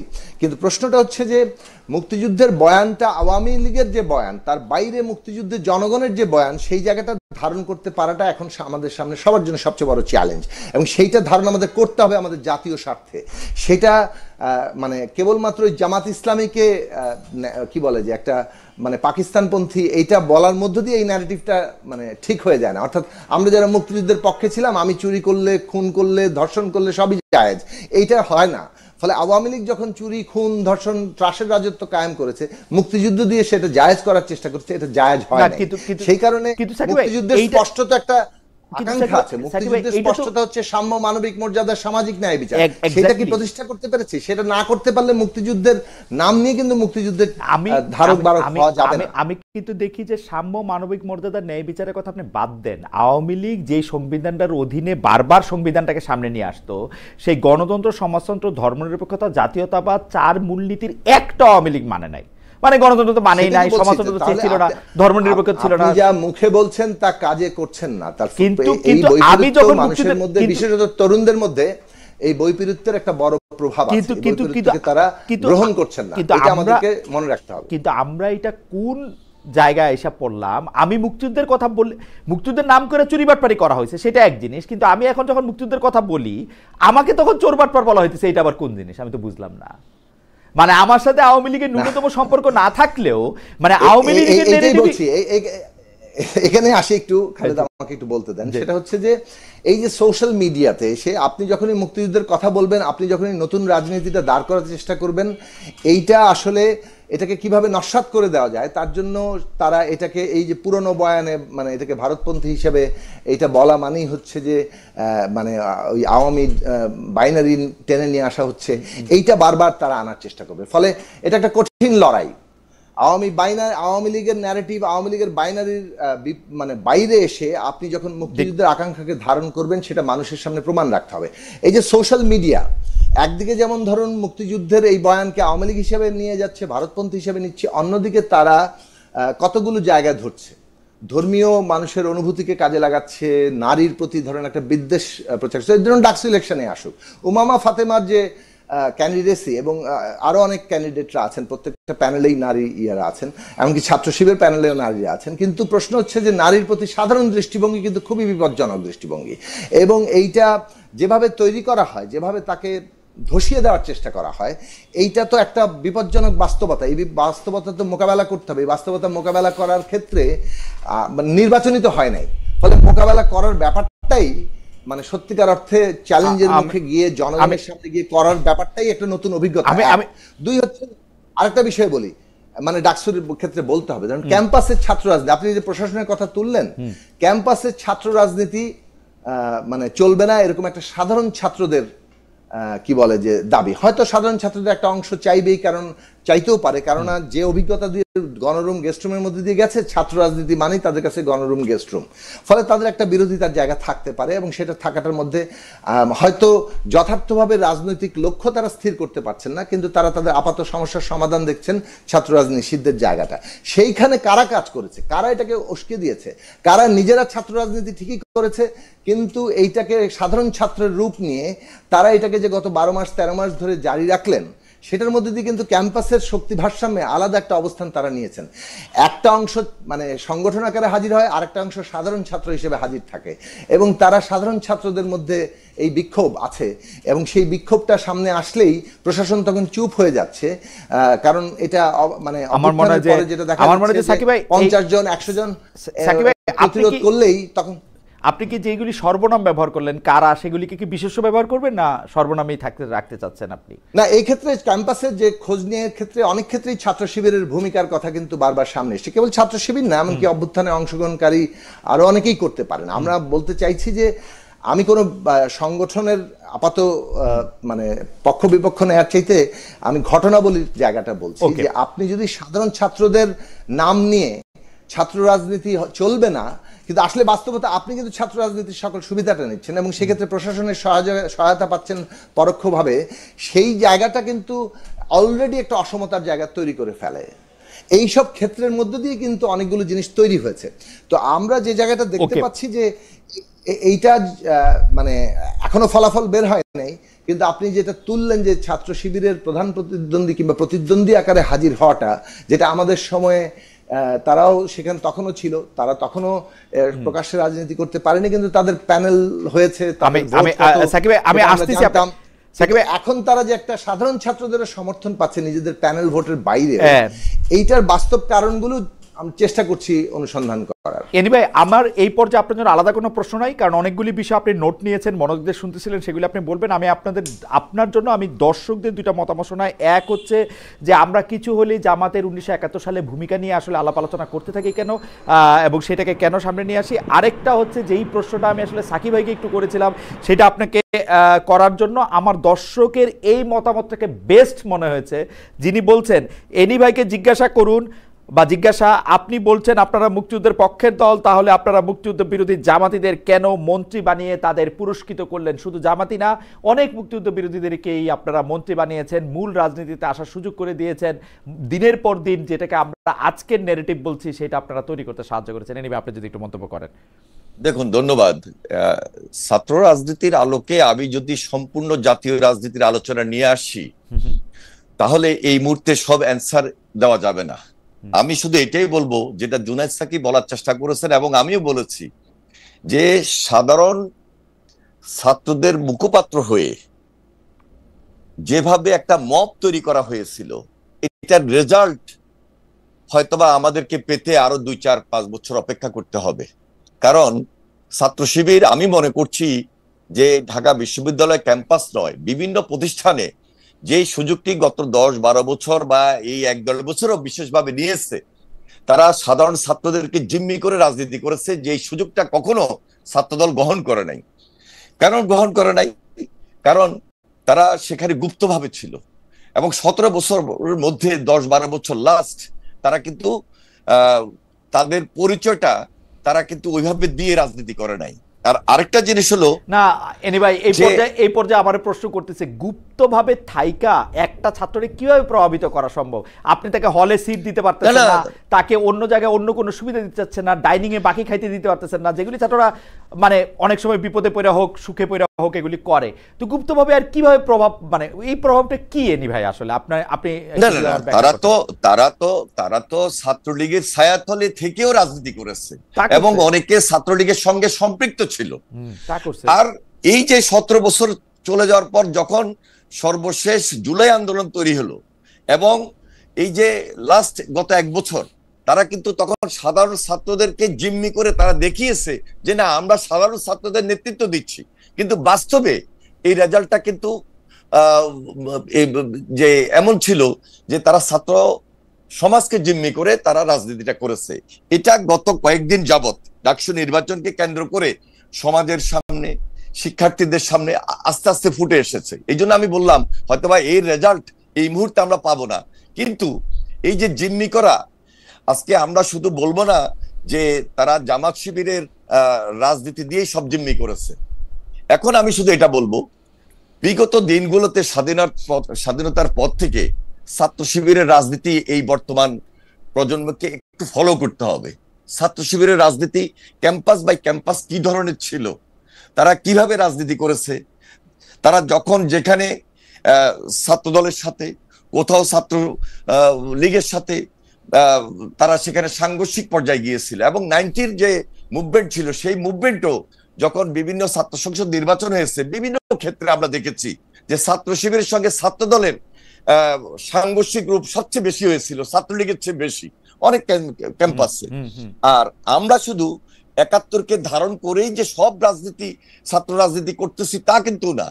71 তো আমাদের শহীদ প্রেসিডেন্ট জিয়াউর রহমান স্বাধীনতার ঘোষণা দিয়েছেন, এটা একটা দিক, কিন্তু এখনকার বাস্তবের আলোচনা হলো শিক্ষার্থীদের পাশে ছাত্রদল কতটুকু আছে, ভবিষ্যতে কতটুকু থাকবে, সেটাও তো জুলাই আন্দোলনের পর আমাদের মধ্যে যে একটা গুণগত পরিবর্তন, রাজনৈতিক নেতৃত্ব বলেন, রাজনৈতিক দল বলেন, ছাত্র সংগঠন বলেন, এটা চোখে আঙ্গুল দিয়ে বুঝিয়ে দেয়। সুতরাং ভবিষ্যৎ যে রাজনীতিটা আমাদের আরো বেশি পজিটিভলি করা দরকার, আমরা ছাত্রদের অধিকারকে প্রতিষ্ঠা করা,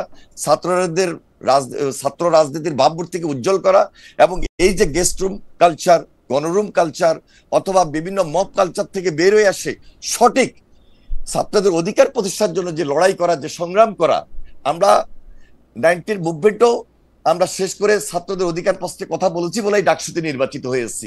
ঠিক এবারও আমরা মনে করছি জুলাই আন্দোলনের পর ছাত্ররা হয়তো আমাদেরকে সমর্থন দিবে, কারণ আমরা জুলাই আন্দোলন, 17 বছর আন্দোলন শেষ করে নির্যাতিত হয়ে এখন আমরা এই একটা নির্বাচনে এসেছি। হয়তোবা এই নির্বাচনে আমরা জানি না কন্টেস্টিং কি পাইতে পারি বা কি পাবো কি পাবো না, তার চেয়ে বড় জিনিস হলো আমাদের ছাত্র রাজনীতি ভাবমূর্তি ফিরে আনা, ছাত্রদের অধিকারকে প্রতিষ্ঠা করা, এবং দেশে ছাত্র রাজনীতির মাধ্যমে একটা গণতান্ত্রিক পরিবেশ শিক্ষা প্রতিষ্ঠানে বলেন, শিক্ষা প্রতিষ্ঠানের বাইরে বলেন, এটাকে নিশ্চিত করা। কারণ সামনে এই যে ডেমোক্রেসির লড়াই, এই যে গণতন্ত্রের লড়াই, সামনে যে একটা জাতীয় নির্বাচন, সব দিক হিসাব নিকাশ করে আমাদেরকে এগোতে হবে। আমরা শুধু এখানে আমরা কিছু পেলাম না, এর মধ্যে আমরা সীমাবদ্ধ থাকতে চাই না। আপনি চমৎকার বলছেন, খালি আপনার কি একটু ব্যাক গিয়ার দিয়ে খালি ওই জায়গাটার মধ্যে একটু নিয়ে যায়, গুপ্তভাবে সংগঠন করা। যেমন আমি সবকিছু আমারে দিয়ে বিবেচনা করি, তো আমি এখন ভাবলাম আমি ঢাকা বিশ্ববিদ্যালয়ের ছাত্র আছি, এখন আমি গুপ্তভাবে একজন মানুষ, আমি দেখলাম যে সে এতদিন ছাত্রলীগ করতো, খুব মিছিল টিছিল দিতেছে, তাহলে তো আমি যদি ব্যাপারটাকে বিবেচনা করতে পারি, আমি প্রথমেই তো ওকে বাদ দিব যে ও আসলে মুখে এক মনে আরেক, বা ওকে তার আমি আর বিশ্বাস করবো না। কিন্তু এই ক্ষেত্রে ঘটতেছে উল্টা, ওদেরকে আরো লোক ভালোবাসতেছে, ভালো করেছিস ছাত্রলীগের মধ্যে থেকে এগুলি করেছিস। সেটা হয়তো এখন সাময়িক ভালোবাসতেছে, এর রেজাল্ট ভবিষ্যতে কিন্তু ভালো না। এই কারণে ভালো না, কারণ দেখেন জুলাই আন্দোলনে যারা নেতৃত্ব দিয়েছে আমাদের বৈষম্য বিরোধী ছাত্র আন্দোলনের, সেখানে অনেক ছাত্রলীগের ছেলেরাও শেষ পর্যন্ত এসেছে, এবং শিবিরের যারা করেছে তারাও কিন্তু নেতৃত্বে চলে গিয়েছে। আজকে সেই বৈষম্য বিরোধী ছাত্র আন্দোলন যদি ঢাকা বিশ্ববিদ্যালয়ে ডাকসু নির্বাচনের নেতৃত্ব আসতো, তাহলে আমাদের দেশবাসী বা আমরাও মনে করতাম যে একটা পজিটিভ আন্দোলন যারা করেছে, নেতৃত্ব দিয়েছে, আমরা সবচেয়ে বেশি খুশি হতাম। জুলাই আন্দোলন যারা করেছে, বৈষম্য বিরোধী আন্দোলনের যারা নেতৃত্ব দিয়েছে, এই যে জেনারেল স্টুডেন্টদের মাধ্যমে একটা সংগঠন গড়ে ওঠা, তারা যদি ডাকসুতে না আসতে পারে, উমামা পাথেবার মতো নেতৃত্ব যদি না আসতে পারে, বা আমার ছাত্র দলের যে জুলাই আন্দোলনের নেতৃত্ব আজকে আবির দিয়েছে, তারা যদি না আসে, তাহলে আমরা বুঝে নিব যে এখানে একটা ভয়ঙ্কর অপরাজনীতি কাজ করেছে। ভয়ঙ্কর অপরাজনীতি আপনি এটা বললেন, আমি জুলাই আন্দোলনের অন্যতম মানে মাস্টারমাইন্ড বলবো না, কেমন জানি শব্দ, কিন্তু সাকিব ভাই একদম সবকিছুতেই একদম সামনে থেকে ছিলেন। পরবর্তীকালে টেবিল ডিসকাশনে উনি অনেকটা বড় ভূমিকা পালন করছেন। সাকিব ভাই, জুলাই আন্দোলনের কথা আমিও ছিলাম সেখানে। আরে হ্যাঁ, আপনিও ছিলেন ভাই, সরি। এবং ছাত্র রাজনীতির গাইডেন্সও ছিলাম, রাইট, গাইডেন্সও ছিলেন। কিন্তু ঘটনা হইতেছে আপনারা যখন আটকে গেছেন, সাকিব ভাই এই কথা কি ঠিক? আমাকে আসলে অনেকেই বলছেন যখন আসলে জুলাই আন্দোলনটা এক জায়গায় আটকে গিয়ে থমকে পড়ার পরিস্থিতি সৃষ্টি হয়েছিল, তখন সে আন্দোলনটাকে বেগবান করেছে আসলে এই ছাত্র শিবিরের লুকিয়ে থাকা, যারা ছাত্রলীগে লুকিয়েছিল, এই সাদিক কায়েম বা এই যে এরাই এই আন্দোলনটা বেগবান করছে, এবং তারা যদি এটাকে সামনে না নিয়ে আসতো, তাহলে আপনি এই আন্দোলনটাতে আসলে জিততে পারতেন না। সাকিব ভাই, ব্যাপারটা কি এরকম? সেজন্য জুলাই আন্দোলনের মূল ক্রেডিট তাদের দেওয়া উচিত, যেটা তাদেরকে দেওয়া হয় না বলে তারা আফসোস করতেছেন। আপনি কি মনে করেন? দেখুন, এই যে ক্রেডিটের রাজনীতিটা, এটা অনেকেই করেন এবং ক্রেডিটের রাজনীতিটা নিয়ে যাওয়ার চেষ্টা করেন, এবং কাউকে কাউকে একবার হিরো বানান, তারপরে আরেকজন হিরো হতে দেখি আমরা বিভিন্ন জনের বয়ানে। তাদের সাথে কে যোগাযোগ রেখেছে সেটার দ্বারাই তিনি পুরোটার আন্দোলনের ক্রেডিট এবং হিরো হয়ে যাচ্ছেন, তিনি মেটিকুলাস ভাবে করে ফেলছেন। এরকম ভাবে আমরা ফেসবুকে অনেকগুলো তর্ক হতে দেখেছি। এই পুরোটাই হচ্ছে জনগণের রাজনীতি নানাভাবে মানে বেহাত করার, দখল করার এক একটা পুরনো প্রক্রিয়ারই ধারাবাহিকতা। আমরা এই জনগণের যে ভূমিকা, ঐতিহাসিক ভূমিকা, বিভিন্ন অভ্যুত্থানে, আমাদের মুক্তিযুদ্ধে, এই যে তাদের জনগণের ভূমিকা ব্যাহত হয়ে কতিপয় ব্যক্তি অথবা গোষ্ঠীর হাতে যে সমস্ত ক্রেডিট জমা হয়, এটার আমরা বিরোধী। কেননা এইভাবে কোনো গণ অভ্যুত্থান সংগঠিত হয় না। জনগণের প্রতিরোধটাকেই বিভিন্ন অংশে, সেখানে যেমন বিএনপি ছিল, জামাত ইসলামী ছিল, গণসংহতি আন্দোলন ছিল, গণ অধিকার পরিষদ ছিল, সমস্ত, এমনকি শেষের দিকে এসে তখন বাম ডান কোনো পার্থক্য থাকেনি, বামপন্থীরাও এই আন্দোলনের মধ্যে ঢুকে পড়েছিল। আমি যে জায়গায় আসতে চাই, আমরা বাংলাদেশে একটা ভয়ঙ্কর জিনিস দেখেছি। শেখ হাসিনার এক ধরনের একটা তো হচ্ছে তার রাজনীতি নিজের ভেতর থেকেই একটা তার ফ্যাসিবাদী প্রবণতা আছে, আরেকটা হচ্ছে তার ব্যক্তিগত অভিজ্ঞতার ফলে এক ধরনের জনগণের প্রতি বিদ্বেষ আছে বাংলাদেশের মানুষের প্রতি, এবং সেইটা আমরা নানাভাবে দেখেছি। এখন এই বাংলাদেশে এইটা অনেকটা আছে যে শেখ হাসিনা, আমি জানি না আওয়ামী লীগের সর্বস্তরের মানুষ তাদের সমর্থক কর্মীরা একইভাবে ভাবে কিনা, কিন্তু শেখ হাসিনার ভাবনা চিন্তা কিংবা তার সাইকো অ্যানালিসিস যদি আমরা কিছুটা করতে পারি, এই জায়গাটা প্রবণতার সম্ভাবনা আছে। এইটা তারা ডিসকোর্স হিসেবে সামনে আনতে চায় যে আওয়ামী লীগ না থাকলে দেশটা জামাত ইসলামীর হাতে চলে যায়, আওয়ামী লীগ না থাকলে দেশটা অরাজকতা নৈরাজ্যের মধ্যে চলে যায়। এইটা তারা প্রতিষ্ঠা করতে চাইবে, এবং এইরকম অনেক ঘটনা আমরা দেখব যে যেখানে আসলে শেখ হাসিনার নির্দেশে এই এমন ধরনের কতগুলো ঘটনা ঘটবে যেটাতে এইরকম একটা ন্যারেটিভ টানা যায়। তো তাদের দাবি ছিল এটা একটা জামাতি মানে কি বলে অভ্যুত্থান, অথবা জামাত এই জিনিসটা পুরো জিনিসটা করছে, এবং এইটা যেভাবে তারা প্রতিষ্ঠা করেছে তাতে অনেক ক্ষেত্রেই আবার অনেকে এটাতে কিছুটা হাওয়া দিয়েছেন। আমি বলবো যে বাকশাসের একটা ভূমিকা, মানে এনসিপি যে গঠিত হলো, বৈষম্য বিরোধী ছাত্র আন্দোলন ছিল আমাদের অভ্যুত্থানের শক্তি, তাদেরকে আমরা সবাই সমর্থন করেছি, তার মধ্যে সবাই ছিল। কিন্তু এই বৈষম্য বিরোধী ছাত্র আন্দোলন যদি তার কাঠামো গড়ে তোলে, বর্তমান অন্তর্বর্তী সরকারের সময়কালে একটা রাজনৈতিক, অর্থনৈতিক, সামাজিক, সাংস্কৃতিক বন্দোবস্ত বদলানোর যে পরিবর্তনের যে একটা প্রেশার গ্রুপ হিসেবে তারা থাকতো, তাহলে আজকে ধরুন বিশ্ববিদ্যালয়ের ক্যাম্পাসগুলোতে বৈষম্য বিরোধী ছাত্র আন্দোলনকে আমরা সবার আগে দেখতে পেতাম। কিন্তু যেটা আমরা দেখেছি যে তারা ক্ষমতার অংশীদার হলেন, এবং তারপরে তারা আসলে একটা পক্ষের দিকে কিছুটা ঝুঁকে গেলেন, অভ্যুত্থানের মধ্যেই বিভিন্ন অংশের মধ্যে বিরোধ তৈরি করতে থাকলেন, পুরনো বন্দোবস্তের কায়দায় মনে হতে থাকলো যে আচ্ছা একটা দলের বিরোধিতা করার মধ্যে দিয়ে আমাদের রাজনীতি প্রতিষ্ঠা হবে। এই জায়গাটাতে গেলেন। আমরা গুরুত্বপূর্ণ করতে পারলাম না রাষ্ট্রের সংস্কারের প্রশ্ন, রাষ্ট্রের গুণগত পরিবর্তনের প্রশ্ন, সেইখানে বিএনপির ভূমিকারও দায় আছে। বিএনপি আজকে যতগুলো সংস্কারে সম্মত হয়েছে, শুরু থেকে অনেকগুলো জায়গাতেই তারা সম্মত ছিল না। ফলে যেটা মুশকিল হয়েছে যে বিএনপি বোধহয় সংস্কার চায় না, এরকম একটা ন্যারেটিভও দাঁড় করিয়ে হয়েছে। ফলে যে সংস্কারের প্রশ্নে আমরা মানে 5ই আগস্টের আগে অনেক দলের মুখ থেকে কোনো কথাই শুনি নাই, কিন্তু সেটা দেখা যাচ্ছে এখন ওইটাকে আঁকড়ে ধরে তারা একটা নতুন বাইনারি তৈরি করছেন, সংস্কারের পক্ষে কে, সংস্কারের বিপক্ষে কে। এবং বিএনপি ক্ষমতায় আসলে সংস্কার হবে না, বিচার হবে না, কাজে নির্বাচন পেছাতে হবে, এইরকম কিন্তু অনেকক্ষণ ধরে আমরা দেখেছি। এই সমস্ত রাজনীতি মেরুকরণ আমাদের এখানে মূল প্রশ্নগুলোকে দারুণভাবে ক্ষতিগ্রস্ত করেছে। একটা হচ্ছে বিচার আমাদের হতেই হবে, বিচার হবে নতুন রাষ্ট্রের নতুন যাত্রার, মানে পুনর্গঠিত রাষ্ট্রের নতুন যাত্রার একটা গুরুত্বপূর্ণ ভিত্তি। ন্যায় বিচার ছাড়া রাষ্ট্র টেকে না। 2 নম্বর হচ্ছে সংস্কার আমাদের লাগবে, এটা আমাদের অস্তিত্বের শর্ত হয়ে দাঁড়িয়েছে। আমরা যদি বিকশিত হতে চাই তাহলে আমাদেরকে সংস্কার করতে হবে, নতুন একটা বন্দোবস্ত লাগবে, সেখানে ক্ষমতার ভারসাম্য তৈরি করতে হবে, এবং নির্বাচন এর গুরুত্বপূর্ণ অংশ। নির্বাচন বাদ দিয়ে হবে না। তাহলে আমি এটাকে ফিরছি, আমি শেষ করি। এই জায়গাটাতে একটা গুরুত্বপূর্ণ মানে মেরুকরণ ঘটেছে, এবং আমার মনে হয় সংশ্লিষ্ট সকল রাজনৈতিক পক্ষেরই এই বিষয়গুলো থেকে যে ইনফারেন্স কিংবা যে সিদ্ধান্ত টানা দরকার সেটা তারা টানবেন। আরেকটা গুরুত্বপূর্ণ প্রশ্ন, দুর্নীতি, লুটপাট। আমি একটু আসি আপনার কাছে।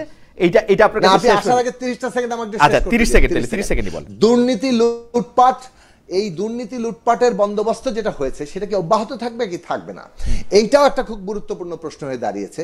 এবং এই ক্ষেত্রে যারা যেভাবে নিজেদেরকে হাজির করতে পারছেন, মানুষের কাছে এই ইস্যুগুলো অনেক গুরুত্বপূর্ণ হয়ে গেছে।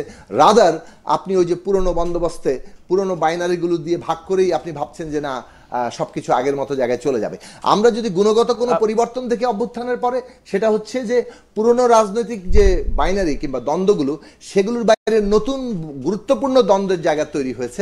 সেটা হচ্ছে যে সংস্কার হবে কি হবে না, বিচার হবে কি হবে না, দুর্নীতি থামবে কি থামবে না। শেষ কথা বলেন, এই প্রশ্নে আমাদের আমি সাকিব ভাই আপনি শেষ কথা বলেন। আমি খুবই গুরুত্বপূর্ণ 2টা পয়েন্ট যেটা সাকিব ভাই তুললেন, আমরাও এটা লিখে রাখছিলাম যে শেষ জায়গায় আসবো। এনি ভাই আপনি যদি এটা বলেন, কেউ বলে থাকেন একটা সাংবিধানিক প্রতিবিপ্লব হয়েছে বাংলাদেশে, যে সাংবিধানিক প্রতিবিপ্লবের ফলে যে বিপ্লব হওয়ার কথা ছিল সেই বিপ্লব বাংলাদেশে হয় নাই, এবং সেই বিপ্লবের সম্ভাবনা শেষ হয়েছে। এটার জন্য আসলে দায়ী হচ্ছে বিএনপি। এবং আরেকটা বিষয়, আমরা ডাকসু ইলেকশন নিয়ে কথা বলতেছি, অনেক জায়গায় অনেক কিছু পড়তেছি, অনেক তথ্য পড়তেছি, কিন্তু এই যে জুলাই আন্দোলনের 1 বছরের মতো সময়ে যারা জুলাই আন্দোলনের নেতৃত্ব দিয়েছে সেই ছাত্ররা যে কোনো ধরনের কোনো আলোচনাতেই নাই, অর্থাৎ আমাদের কাছে মনে হচ্ছে তারা যে কোনো দৌড়েই নাই। এইটাকে আপনি আসলে কিভাবে দেখেন? আমরা সাকিব ভাইকে ওইটা জানতে চাইবো যে সাকিব ভাই, এই সাংবিধানিক প্রতিবিপ্লবের জন্য আমি আসলে যদি হয়ে থাকে, এটার জন্য আমরা বিএনপিকে দায়ী করবো কিনা? বিএনপি জাতীয় সংসদে যায় নাই, সরকারে যায় নাই, সরকারকে ইচ্ছা করে দুর্বল করছে, শুধুমাত্র একটা নির্বাচন করতে চাইছে। এটা সাকিবের কাছে আমি একটু জানি না রাখি, মানে প্রশ্নটা বলে রাখি। আর 2 হচ্ছে একদম যে ইরেলেভেন্ট হয়ে গেল আমাদের ছাত্রদের দলটা, জাতীয় রাজনীতিতে অলমোস্ট তাই হবে বলে আমার ধারণা। এইটা নিয়ে আপনাদের 2 জনের মন্তব্য শুনতে চাই। প্রথমে এনি ভাই আপনারা দায়ী একটা বিপ্লব ব্যাহত হয়ে যাবে। ঠিক আছে, দেখুন একটা বিপ্লবের পর আমরা কিন্তু সর্বপ্রথম শেখ হাসিনার বিচার সবচেয়ে বেশি দাবি করেছি। আর শেখ হাসিনার বিচার তো সবচেয়ে বেশি আমরা চাই, এবং তাদের সঙ্গে আমাদের যে স্বাধীনতার পরবর্তী যে রাজনীতি পক্ষে বিপক্ষে যতটা স্পষ্ট ছিল, সকল রাজনৈতিক দলের সঙ্গে এত স্পষ্ট ছিল না। আমরা যত বেশি আওয়ামী লীগের রাজনীতির সঙ্গে আমাদের সাংঘর্ষিক পর্যায়ে পক্ষে বিপক্ষে তৈরি হয়েছে। এরপরে দেখেন গত 17 বছর আমাদের উপর যে দমন পীড়ন, অত্যাচার, নির্যাতন, গুম খুন সবকিছু আমাদেরকে সহ্য করতে হয়েছে, আমাদেরকে মোকাবেলা করতে হয়েছে। আমাদের চেয়ে বেশি জামাত মোকাবেলা করেছে আমি বলবো না, তবে জামাতের যুদ্ধ অপরাধীদেরকে নিয়ে যেভাবে ফাঁসি দিয়েছে এটা আসলে একটা ভিন্ন ধরনের তাদের নিজস্ব ষড়যন্ত্র একটা ছিল, এবং সেখানে অনেকটাই ফাঁসি দেওয়া হয়েছে, সেটা আরেকটা ভিন্ন প্রেক্ষাপট। কিন্তু আন্দোলন সংগ্রামে মাঠে থাকা দৃশ্যমান বা বাস্তবিক পক্ষে সেটা সবচেয়ে বেশি বিএনপি এবং বিএনপির অঙ্গ সংগঠন সহ সাধারণ মানুষকে আমরা এঙ্গেজমেন্ট এমন ভাবে নিয়েছিলাম। দ্বিতীয়ত আসেন, যারা সর্বশেষ জুলাই আন্দোলনের নেতৃত্ব দিয়েছে, আমি আগেও বলেছি, আজকে যদি ডাকসু নির্বাচনে তারা সবচেয়ে বেশি প্রাধান্য পেত, আমরা খুশি হতাম যে তারা জেনারেল স্টুডেন্টদের পক্ষ অবলম্বন করে নেতৃত্ব দিয়ে জুলাই আন্দোলন যেমন তৈরি করেছে, তেমনি ঢাকা বিশ্ববিদ্যালয়ের ডাকসু নির্বাচনে তাদের প্রতিনিধিত্ব ফুটে উঠত। কিন্তু সেটা হচ্ছে কিনা এর কারণ তো হচ্ছে ক্রমাগতভাবে বিএনপি তাদেরকে আঘাতের পর আঘাত করে গেছে, তারা প্রত্যাঘাত করতে গিয়ে নিজেদের ক্ষতি হচ্ছে। আমরা তাদেরকে কোনো আঘাত করি নাই। আমরা বারবার দেখেন 31 দফার উপরে বক্তব্য রেখেছি, 31 দফার যে সংস্কারের আলোচনা নিয়ে এসেছি সেটা আমাদের একার ছিল না। আমরা যারা হাসিনা বিরোধী ফ্যাসিস্ট বিরোধী আন্দোলন করেছি, যুগপৎ আন্দোলন করেছি, সবাই মিলেই কিন্তু আমরা এই সংস্কার প্রস্তাব নিয়ে এসেছি এবং এই সংস্কারটা হবে এটা নিশ্চিত জেনেই আমরা মাঠে নেমেছি। আমরা একটা সুশাসন প্রতিষ্ঠা হবে। প্রথম থেকে 8-9 মাস আপনারা বিরোধিতা কিসের করলেন? 8-9 মাস আগেই সংস্কারের আমিও না, আমরা তো আগেই নির্ধারণ করেছি সাকিব ভাইদের সঙ্গে একসঙ্গে থেকেই, যারা আমরা ফ্যাসিস্ট বিরোধী আন্দোলন করেছি, যুগপৎ আন্দোলন করেছিলাম, এই 31 দফাই তো সংস্কারের প্রথম এবং ভারপ্রাপ্ত চেয়ারম্যান জনাব তারেক রহমান আপনাদের টেবিলে সংস্কারের কথা বললেই তো আপনাদের মানে আপনাদের কষ্ট লাগতে শুরু হলো। 31 দফা কি সংস্কারের কথা না? 31 দফা এবং এই যে সংস্কার, এটার সঙ্গে তো কোনো অমিল নাই। আপনি ম্যাক্সিমাম 31 দফার সঙ্গে সম্পর্কিত। ইগো প্রবলেমে পড়লেন যে না 31 দফা ছাড়া আবার আলী রিয়াজ স্যার একটা আলাদা সংস্কার আমাদেরকে বারবার ব্র্যান্ডিং করার চেষ্টা করে এসেছে যে আমরা ভারতের সঙ্গে ইন্ডিয়ার সঙ্গে একটা মনে হয় যে আমাদের একটা সম্পর্ক, এটা কিন্তু ওই যে সোশ্যাল মিডিয়ার মাধ্যমে আমাদেরকে এই ব্র্যান্ডিং এর জন্য আপনারা সবচেয়ে বেশি দায়ী ভাই। আপনারা সংস্কারের কথা শুনে আপনারা আমরা কোনোভাবে দায়ী না। আমরা সরাসরি ভারত যে এই যে বিগত সরকারকে 2014 নির্বাচন বলেন, 2018 নির্বাচন বলেন, 2024 নির্বাচন বলেন এবং আমাদের উপর অত্যাচার নির্যাতন করে ক্ষমতায় টিকিয়ে থাকা, এটা ভারতের সহযোগিতা হয়েছে। তাহলে আমরা কেন ভারতের সঙ্গে থেকে আজকে আমরা তাদের বিচার চাইবো না? আমরা তাদের যেমন বিচার চেয়েছি, তেমনি আমরা ভারত মুক্ত একটা সুন্দর পরিস্থিতি বাংলাদেশি জাতীয়তাবাদের রাজনীতি বাংলাদেশে বসে সৃষ্টি করা যায়, সেই দিকে আমরা প্রাধান্য দিয়েছি। আমরা নির্বাচনটা চেয়েছি একদিকে হলো আপনার বিচার, আরেকদিকে সংস্কার, এবং পাশাপাশি যেটা বাংলাদেশের মানুষের সেন্টিমেন্টের মধ্যে ছিল, নির্বাচন ছাড়া বাংলাদেশে আজকে যে একটা সরকার চলতেছে, এই সরকার আপনি দেখেন, আমি বলবো না যে শতভাগ খুব ভালো করে ফেলেছে, কিন্তু একটা অনির্বাচিত সরকার কতদিন থাকবে এবং থাকতে গেলে কত রকমের সমস্যা আছে, সেই সমস্যাতে আমরা জর্জরিত। বাস্তবিক পক্ষে আজকে যারা সরকারে আছে সেখানে বৈষম্য বিরোধী ছাত্র আন্দোলনের 2-4 জন নেতৃত্বে যাওয়ার কারণে কিছুটা ট্যাগ তাদের গায়ে লেগেছে, এবং এই ছাত্রদের নেতৃত্বে যারা ছিল তাদের ভাবমূর্তি একেবারে ক্ষুণ্ণ হয় নাই তা না। সুতরাং আমরা মনে করি যে আজকে ইসলামী ছাত্র শিবির যে কন্টেস্টিং পর্যায়ে ঢাকা বিশ্ববিদ্যালয় নির্বাচন ডাকসুতে এসেছে, সেটা হয়তোবা আমাদের জন্য খুব সচেতন হওয়ার একটা ব্যাপার আছে।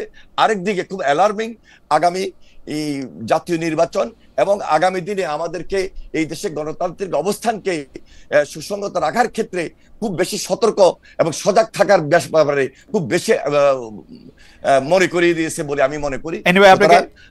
এনিওয়ে আপনাকে অনেক ধন্যবাদ। আমার মনে হয় যে আপনি একটু সাকিবের কাছে আসি। সাকিব ভাই, মানে গুছায়া দুইটা বিষয়, আপনি সাংবিধানিক প্রতিবিপ্লব যদি হয়ে থাকে সেটার জন্য আপনি বিএনপিকে দায়ী করেন কিনা, এবং এনসিপি বলেন বাকছাস বলেন তারা আসলে ইরেলেভেন্ট হয়ে গেল কিনা বাংলাদেশের রাজনীতি থেকে, যেটা খুবই দুঃখজনক। মানে আমি মনে করি যে তাদের নেতৃত্ব, নতুন বন্দোবস্ত সবকিছুই আসলে সামনে আসা দরকার ছিল, তারা আসলে ইরেলেভেন্ট হইল কিনা, হইলে কেন? সাকিব ভাই, না আপনি একটু সংক্ষেপে উত্তর দেওয়া খুব সহজ নয়, তবে চেষ্টা করি আমার মূল কথাটা বলার জন্য। প্রথমত, এই যে গণ অভ্যুত্থান আমরা 24-এ করেছি, এইটা একটা কালেকটিভ কিংবা সমষ্টিগত অভ্যুত্থান, মানে জনগণের অভ্যুত্থান। তার মধ্যে যে মানে এই আন্দোলনে যারা আন্দোলনকারী শক্তিসমূহ ছিল তাদের সকলেরই মানে যাকে বলে যে যার যার শক্তি অনুযায়ী সেখানে অংশগ্রহণটা ছিল। এখানে কোনো একটা শক্তি একক ডিটারমিনিং ফোর্স হয়ে উঠতে পারেনি। সাধারণত বিপ্লবী অভ্যুত্থানগুলোতে দেখা যায় যে যেটাকে আমরা বড় বড় বিপ্লবের জায়গায় একটা নেতৃত্বকারী শক্তি তৈরি হয়, যারা মোটামুটি পরবর্তী কোর্স অফ অ্যাকশনটাকে মানে যাকে বলে নির্ণয় করতে পারে কিংবা নির্ধারক শক্তি হিসেবে সেখানে হাজির হতে পারে। তো এখন যদি কোনো নির্ধারক শক্তি না থাকে, তখন অভ্যুত্থানের মধ্যে মানে অংশগ্রহণকারী শক্তিসমূহের মধ্যে কনসেনসাস অনুযায়ী আমাদের পরবর্তী রাষ্ট্র ব্যবস্থা, তার পরিবর্তন সবগুলোকে নেওয়া দরকার। পদ্ধতিগতভাবে যদি এই কনসেনসাসকে বদলে ক্ষমতার ভারসাম্য যেখানে এমনভাবে যেখানে কনসেনসাস ছাড়া উপায় নাই, কিন্তু আমরা বিপ্লব করতে যাচ্ছি, তখন অনেক ক্ষেত্রেই এমন মিসকারেজ হতে পারে, এমন ধরনের রাজনৈতিক ঘটনা ঘটতে পারে, যেটা আমরা অনেকগুলো জায়গায় দেখেছি, অনেকগুলো দেশের ক্ষেত্রে দেখেছি, যে নানা ধরনের অ্যানার্কি ফলে নানাভাবে সেটা বিপর্যয়ের মধ্যে আবার পড়েছে অভ্যুত্থানগুলো। তো সেই ক্ষেত্রে আমরা এই কারণে বারবার বলেছি যে ডিটারমিনিং ফোর্স, এখন বিএনপি ধরুন একটা সাংবিধানিক রাজনৈতিক কাঠামোর দল, তো বিএনপি কাছ থেকে বিপ্লব আশা করলে সেটা তো একটা ধরেন ইয়ের জায়গা। এখন কেউ আমরা বিপ্লব চাইছি, কিন্তু আমরা বিপ্লবের শক্তির যে ডিটারমিনিং জায়গা সেটা এখনো তৈরি করতে পারিনি। আমরা এখন বিএনপিকে যা বলবো সেটাই বিএনপিকে শুনতে হবে, এই জায়গাটা তো নাও হতে পারে, এবং না হলে তখন একটা কোশ্চেন আছে, যখন 5 তারিখের পর এরকম একটা সময় তৈরি হলো যে বাংলাদেশকে এখন নতুন জায়গা থেকে নেতৃত্ব দেওয়া দরকার আছে, সেই সময়ের মধ্যে আপনি বা বিএনপি, ধরেন আপনি আমার নাম ধরে বললে আমার সুবিধা লাগে, সেজন্য সাকিব ভাই আর এনি ভাই যে জাতীয় সরকারে জয়েন করলো না, এটার কারণটা কি আসলে? আচ্ছা আসেন, প্রথমত 5 তারিখ রাতের বেলা সেনাভবনে, এবং এটা লম্বা আলোচনা, বাট আমি সংক্ষেপে বলি, সেনাভবন বঙ্গভবন দুই জায়গায় একটা সিদ্ধান্ত হয়েছে যে বৈষম্য বিরোধী ছাত্র আন্দোলনের নেতৃবৃন্দের সাথে আলোচনা করেই পরবর্তী করণীয় ঠিক করতে হবে। একমাত্র আমরা এখন একটা কথাই বলতে পারি, সেটা হচ্ছে যে তাদের দাবি ছিল সকলের কাছে গ্রহণযোগ্য একটি অন্তর্বর্তী সরকার গঠন করা হবে। যেহেতু তখন কোনো সরকার নাই, অতএব এই একটি কথাই বলা যাবে যে সকলের অচিরেই সকলের সাথে সকলের গ্রহণযোগ্য একটি অন্তর্বর্তী সরকার গঠন করা হবে। বাকিগুলো সবই হচ্ছে মুক্তি দেওয়া, তারপরে জনগণের জানমালের নিরাপত্তা ইত্যাদি ইত্যাদি। তো এখন এইটা ওই দিন রাতের বেলায় যোগাযোগ করার দায়িত্ব দেওয়া হয়েছিল ওই আলোচনা টেবিল থেকে প্রফেসর আসিফ নজরুল এবং আমাকে। কিন্তু প্রফেসর আসিফ নজরুল যখন মানে ছাত্রদের সাথে যোগাযোগ করেছেন, তার পরবর্তীকাল থেকে কি ঘটেছে সেই বিষয়গুলো যে আমাদের সকলের সাথে আবার আলাপ করার কথা, সেই ফিডব্যাকটা আমরা যথার্থভাবে পাইনি, এই সত্যটা আমাকে বলতে হচ্ছে। তাহলে এখন ধরুন গণতান্ত্রিক জায়গাটাতে এটা ছিল যে আন্দোলনকারী সবগুলো শক্তির সাথেই আসলে বসতে হবে, বসে আমাদের পরবর্তী করণীয় জায়গা ঠিক করতে হবে, অন্তত প্রতিনিধিত্বমূলকভাবে সবগুলোর সাথে বসতে হবে। সো আমরা কি করব এখানে, কি এই সংবিধানের অধীনে শপথ হবে, নাকি রাষ্ট্রপতির অধীনে শপথ হবে, না অন্য কিছু হবে, সেই আলোচনা করার কোনো সুযোগই তো আমরা পাইনি। সাকিব ভাই, বিএনপি কে কি আমি শেষ করি না, আপনার মাধ্যমে আমরা গল্পটা শুনছি, আপনার মাধ্যমে যে মানে আপনার মাধ্যমেই বলা হয়েছিল যে বিএনপিকে জাতীয় সরকারে নেওয়ার জন্য, বা আপনিও যেন যে সেই জাতীয় সরকারে থাকেন, আমরা গল্পটা শুনছি হচ্ছে এরকম। আপনি বলছেন আপনি থাকবেন না, বিএনপি বলছে বিএনপি থাকবে না, এবং এই কারণে একটা দুর্বল অন্তর্বর্তীকালীন সরকার হয়েছে জাতীয় সরকার না হয়ে। একেবারেই কথাটা বিএনপির কাছে কি প্রস্তাব গিয়েছিল এটা বিএনপি নেতৃবৃন্দ ভালো জবাব দিতে পারবেন। আমার কাছে কোনো প্রস্তাবই আসে নাই। আচ্ছা আচ্ছা আচ্ছা আচ্ছা, কিন্তু আমি শেষ করি, তারপরে আমি বলি এনসিপির কথা। দেখুন, আবারও আমি বলবো, এনসিপির জন্য মানে বিশেষত আমাদের তরুণদের জন্য, যারা এই অভ্যুত্থান করেছেন, যারা তরুণরা রাজনীতিতে অংশ নিয়েছেন, যে ধারারই হোক না কেন, তাদের প্রতি আমার অসীম কি বলে যে শুভাশিস। তারা যাতে বাংলাদেশের রাজনীতির ভবিষ্যৎ হাল ধরে সেইটা আমরা তো চাইবো, কারণ এটা তো একটা রিলে রেসের মতো। আমরাও তো রাজনীতি করেছি, এখন আমরা একটা মধ্যবয়সে আছি, তারা তরুণরা সামনে আসছেন, এবং তরুণরা রাজনীতির দায়িত্ব গ্রহণ করা মানে হচ্ছে ওই দেশের ওই জনগোষ্ঠীর ভবিষ্যৎ আছে, আমি এটা সত্যি সত্যি মনে করি। সেই কারণে আমরা তরুণদের রাজনৈতিক মানে তৎপরতা এবং সেটার গতিমুখ যাতে ইতিবাচক গণতান্ত্রিক পথে হয়, বৃহত্তর জনগণের স্বার্থের পক্ষে হয়, তার জন্য আমরা চেষ্টা করব। এবং আমরা মনে করি যে এখনো তাদের নানা দিক থেকে ঘুরে দাঁড়ানোর এবং জনগণের মধ্যে যে আশা এবং স্বপ্ন তৈরি হয়েছিল সেটাকে ধারণ করার যথেষ্ট সুযোগ এবং বাস্তবতা রয়েছে। আমি একটু এনি ভাইকে শুনতে চাই, আমরা একদম মানে কোনো প্রশ্ন নাই, শুধু আমি উপসংহারে এনি ভাইকে বলতে চাই, সাকিব ভাই আপনিও একটা 60 সেকেন্ডসের উপসংহার দিবেন। সেই উপসংহারে বলতে চাই যে বাংলাদেশের রাজনীতির গতিপথ বা ভবিষ্যৎ কি দেখেন। আমাদের আসলে একটু বিস্তারিত আলোচনা পরে করতে হবে যে জাতীয় সরকার নিয়ে আপনারা কেন গেলেন না, বিএনপির দায়টাও আমাদের একটা বুঝতে হবে, কিন্তু আমি বাংলাদেশের রাজনীতিতে অতিত্রাণ দিয়ে ভবিষ্যৎ কি দেখতেছেন সেটা একটু এনি ভাইকে শুনতে চাই, সাকিব ভাইকেও একটু শুনতে চাই যে আসলে ভবিষ্যতের রাজনীতির গতিপথটা কি, এটা যদি একটু এনি ভাই বলেন, তারপরে সাকিব ভাই কেমন শুনুন। দেখুন, আমরা বরাবরই বলছি যে আমরা জাতীয় ঐক্যমতের সরকার গঠন করতে চাই, জাতীয় ঐক্যমতের ভিত্তিতে, এবং সেখানে দ্বিকক্ষ বিশিষ্ট পার্লামেন্টের কথাই আমরা সবচেয়ে বেশি প্রাধান্য দিয়েছি। তাহলে যেখানে নিচের কক্ষে একটা নির্বাচিত সরকার নির্বাচিত প্রতিনিধিরা থাকবে এবং উপর কক্ষে শ্রেণীভেদে সেখানে কম্প্রোমাইজ করার মতো জাতীয় ঐক্যমত গঠন করা হবে। সেটাই জাতীয় ঐক্যমতের সরকারের কথা নিয়ে আমরা মাঠে আসছি। পাশাপাশি আমরা বলেছি যে ফ্যাসিবাদ বিরোধী ঐক্যটা আমাদের কাছে খুব বেশি দরকার এবং সেখানে একটা দৃঢ় ঐক্যের উপর, সুদৃঢ় ঐক্যের উপর আমরা ভিত্তি করে এগোতে চাই। কিন্তু আমরা বিগত জাতীয় ঐক্যমতের মাধ্যমে যে সংস্কার আলোচনা বা জুলাই সনদটা নিয়ে যে আলোচনাটা হচ্ছে, সেখানে হয়তোবা পক্ষে বিপক্ষে আলোচনাটা হচ্ছে ঠিকই, কিন্তু এটার একটা শেষ আছে। এটা শেষ না হওয়া পর্যন্ত আমার মনে হয় না যে কোনো দ্রুত রেজাল্টের কথা আমি এই মুহূর্তে বলতে পারবো। তবে আমার বিশ্বাস যে ফ্যাসিবাদের বিরুদ্ধে লড়াই সংগ্রাম করেছি, অত্যাচারিত হয়েছি, নির্যাতিত হয়েছি এবং কম বেশ সবাই হয়েছে, এবং এখানে যে জাতীয় ঐক্যমতটা হবে সেই ঐক্যমতটা আমি মনে করি জুলাই সনদের মধ্য দিয়ে নিষ্পত্তি হবে। এবং এই যে ফ্যাসিবাদ, এই যে হাসিনার দুঃশাসন বা দুর্নীতি, দুর্বৃত্তায়ন, সেখান থেকে আমরা ঐক্যমতের ভিত্তিতে সামনের দিনগুলোতে এগোতে চাই। আমার বিশ্বাস সামনের যে ছাত্র সমাজ, যে তরুণ সমাজ, যে প্রজন্ম, সেখানে আমরা তাদের সম্পূর্ণ সহযোগিতা পাবো এবং তাদের সম্পূর্ণ সহযোগিতা নিয়ে আমরা এগিয়ে যাব, এটা আমার বিশ্বাস। আর একটা জিনিস বলছি, ছাত্র শিবিরের রাজনীতি আমরা দেখেছি, এখনো হয়তোবা আমাদের এই প্রজন্ম দেখবে, তবে তাদের যে স্লোগান বিপ্লব বিপ্লব ইসলামী বিপ্লব, এখান থেকে সরে এসে একটা গণতান্ত্রিক প্রক্রিয়ার মধ্য দিয়ে রাজনীতিটা করা উচিত এবং গণতান্ত্রিক প্রক্রিয়াকে তারা অবশ্যই প্রাধান্য দিবেন, এই অভিমত আমি ব্যক্ত করতে চাই। কালকে রেজাল্ট যাই হোক, আমরা আশা করব যে সকল রাজনৈতিক দল, ছাত্র সংগঠন সবাই আমরা আগামী জন্য আমরা সেটাকে খুব সজাগ এবং সতর্কতার সহিত সিদ্ধান্ত নিব, পদক্ষেপ নিব এবং ঐক্যমতের ভিত্তিতে আমরা আমাদের গণতান্ত্রিক প্রক্রিয়াটাকে এগিয়ে নেওয়ার চেষ্টা করব। আপনাকে অনেক ধন্যবাদ। সাকিব ভাই, আপনার কাছে শেষ 1 মিনিট যদি বলেন আগামী রাজনীতি।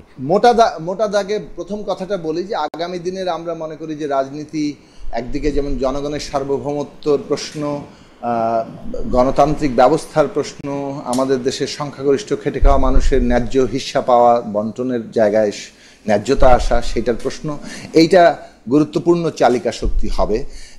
দ্বিতীয় যে প্রশ্নটা এখনকার একেবারে কংক্রিটলি এই সময়ের রাজনীতির কথা বলবো, যে এইটা আমাদের কাছে মনে হয় যে এটা একটা অ্যানাদার 1972, মানে অর্থাৎ 71 সালে যুদ্ধের পরে 72 সালে আমাদের যে রাষ্ট্র গঠনের একটা প্রশ্ন এসে দাঁড়িয়েছিল, সেইখানে বিরোধ রাষ্ট্র গঠনকে নানান দিক থেকে দুর্বল করেছে, সংবিধানের ক্ষমতা কাঠামোকে এই জায়গায় নিয়ে গেছে, বরং খুব দ্রুতই আমরা একটা ওই রকম অথরিটেরিয়ান কিংবা স্বৈরাচারী রাষ্ট্রের কিংবা সরকারের চেহারা দেখেছি।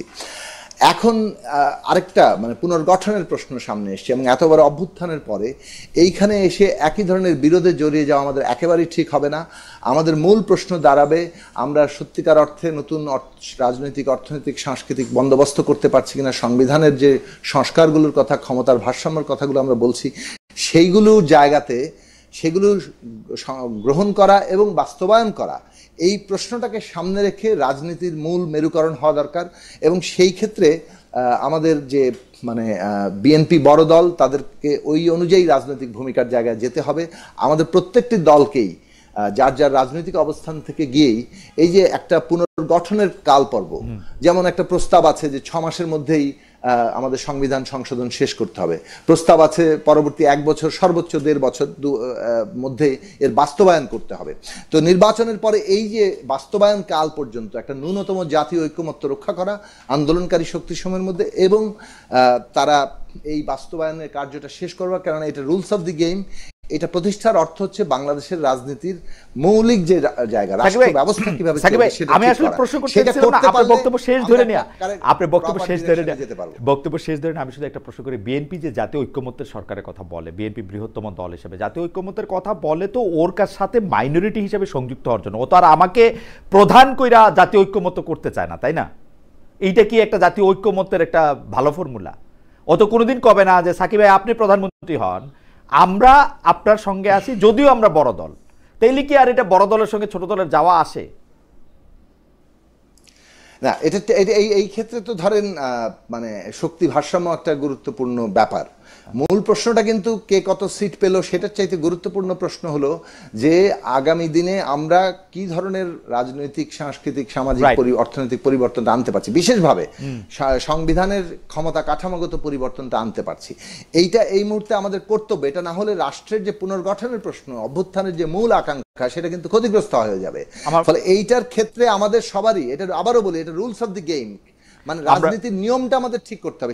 রুলস অফ দ্য গেমের কথা সাকিব ভাই বলতেছেন, সাকিব ভাই রুলস অফ দ্য গেম বলতেছেন। আমি যেহেতু ইন্টারনেট করছি, আমি এনি ভাই আপনারা কি একটু জিজ্ঞেস করতে পারি, আপনারা তো চেয়ারম্যানের চেয়ারটা ছাড়বেন না, না যত ঐক্যমত্য হোক, মানে আপনি প্রধান থেকেই তো আমাদেরকে আহ্বান জানাবেন আপনাদের সাথে যুক্ত হওয়ার। না না না না না, কথা হলো যে এখানে যেটা জুনায়েদ সাকি সাহেব বলছেন, আমি সেই কথাটাই রিপিট করব যে এখানে আমাদের বাংলাদেশের স্বার্থ, বাংলাদেশের রাজনৈতিক দল আমি ছোট না বড় সেটা প্রায়োরিটি না আমার কাছে। হ্যাঁ, এখানে আমাদের সবাইকে একটা ঐক্যমতটাকে আমরা গুরুত্ব দিব, এবং সেই ঐক্যমতটাকে গুরুত্ব দিব সেখানে যেখানে বাংলাদেশের মানুষ, বাংলাদেশের রাজনৈতিক দল এবং বাংলাদেশি জাতীয়তাবাদ অথবা বাংলাদেশি, সেখানে আমরা প্রায়োরিটি দিব বাংলাদেশের।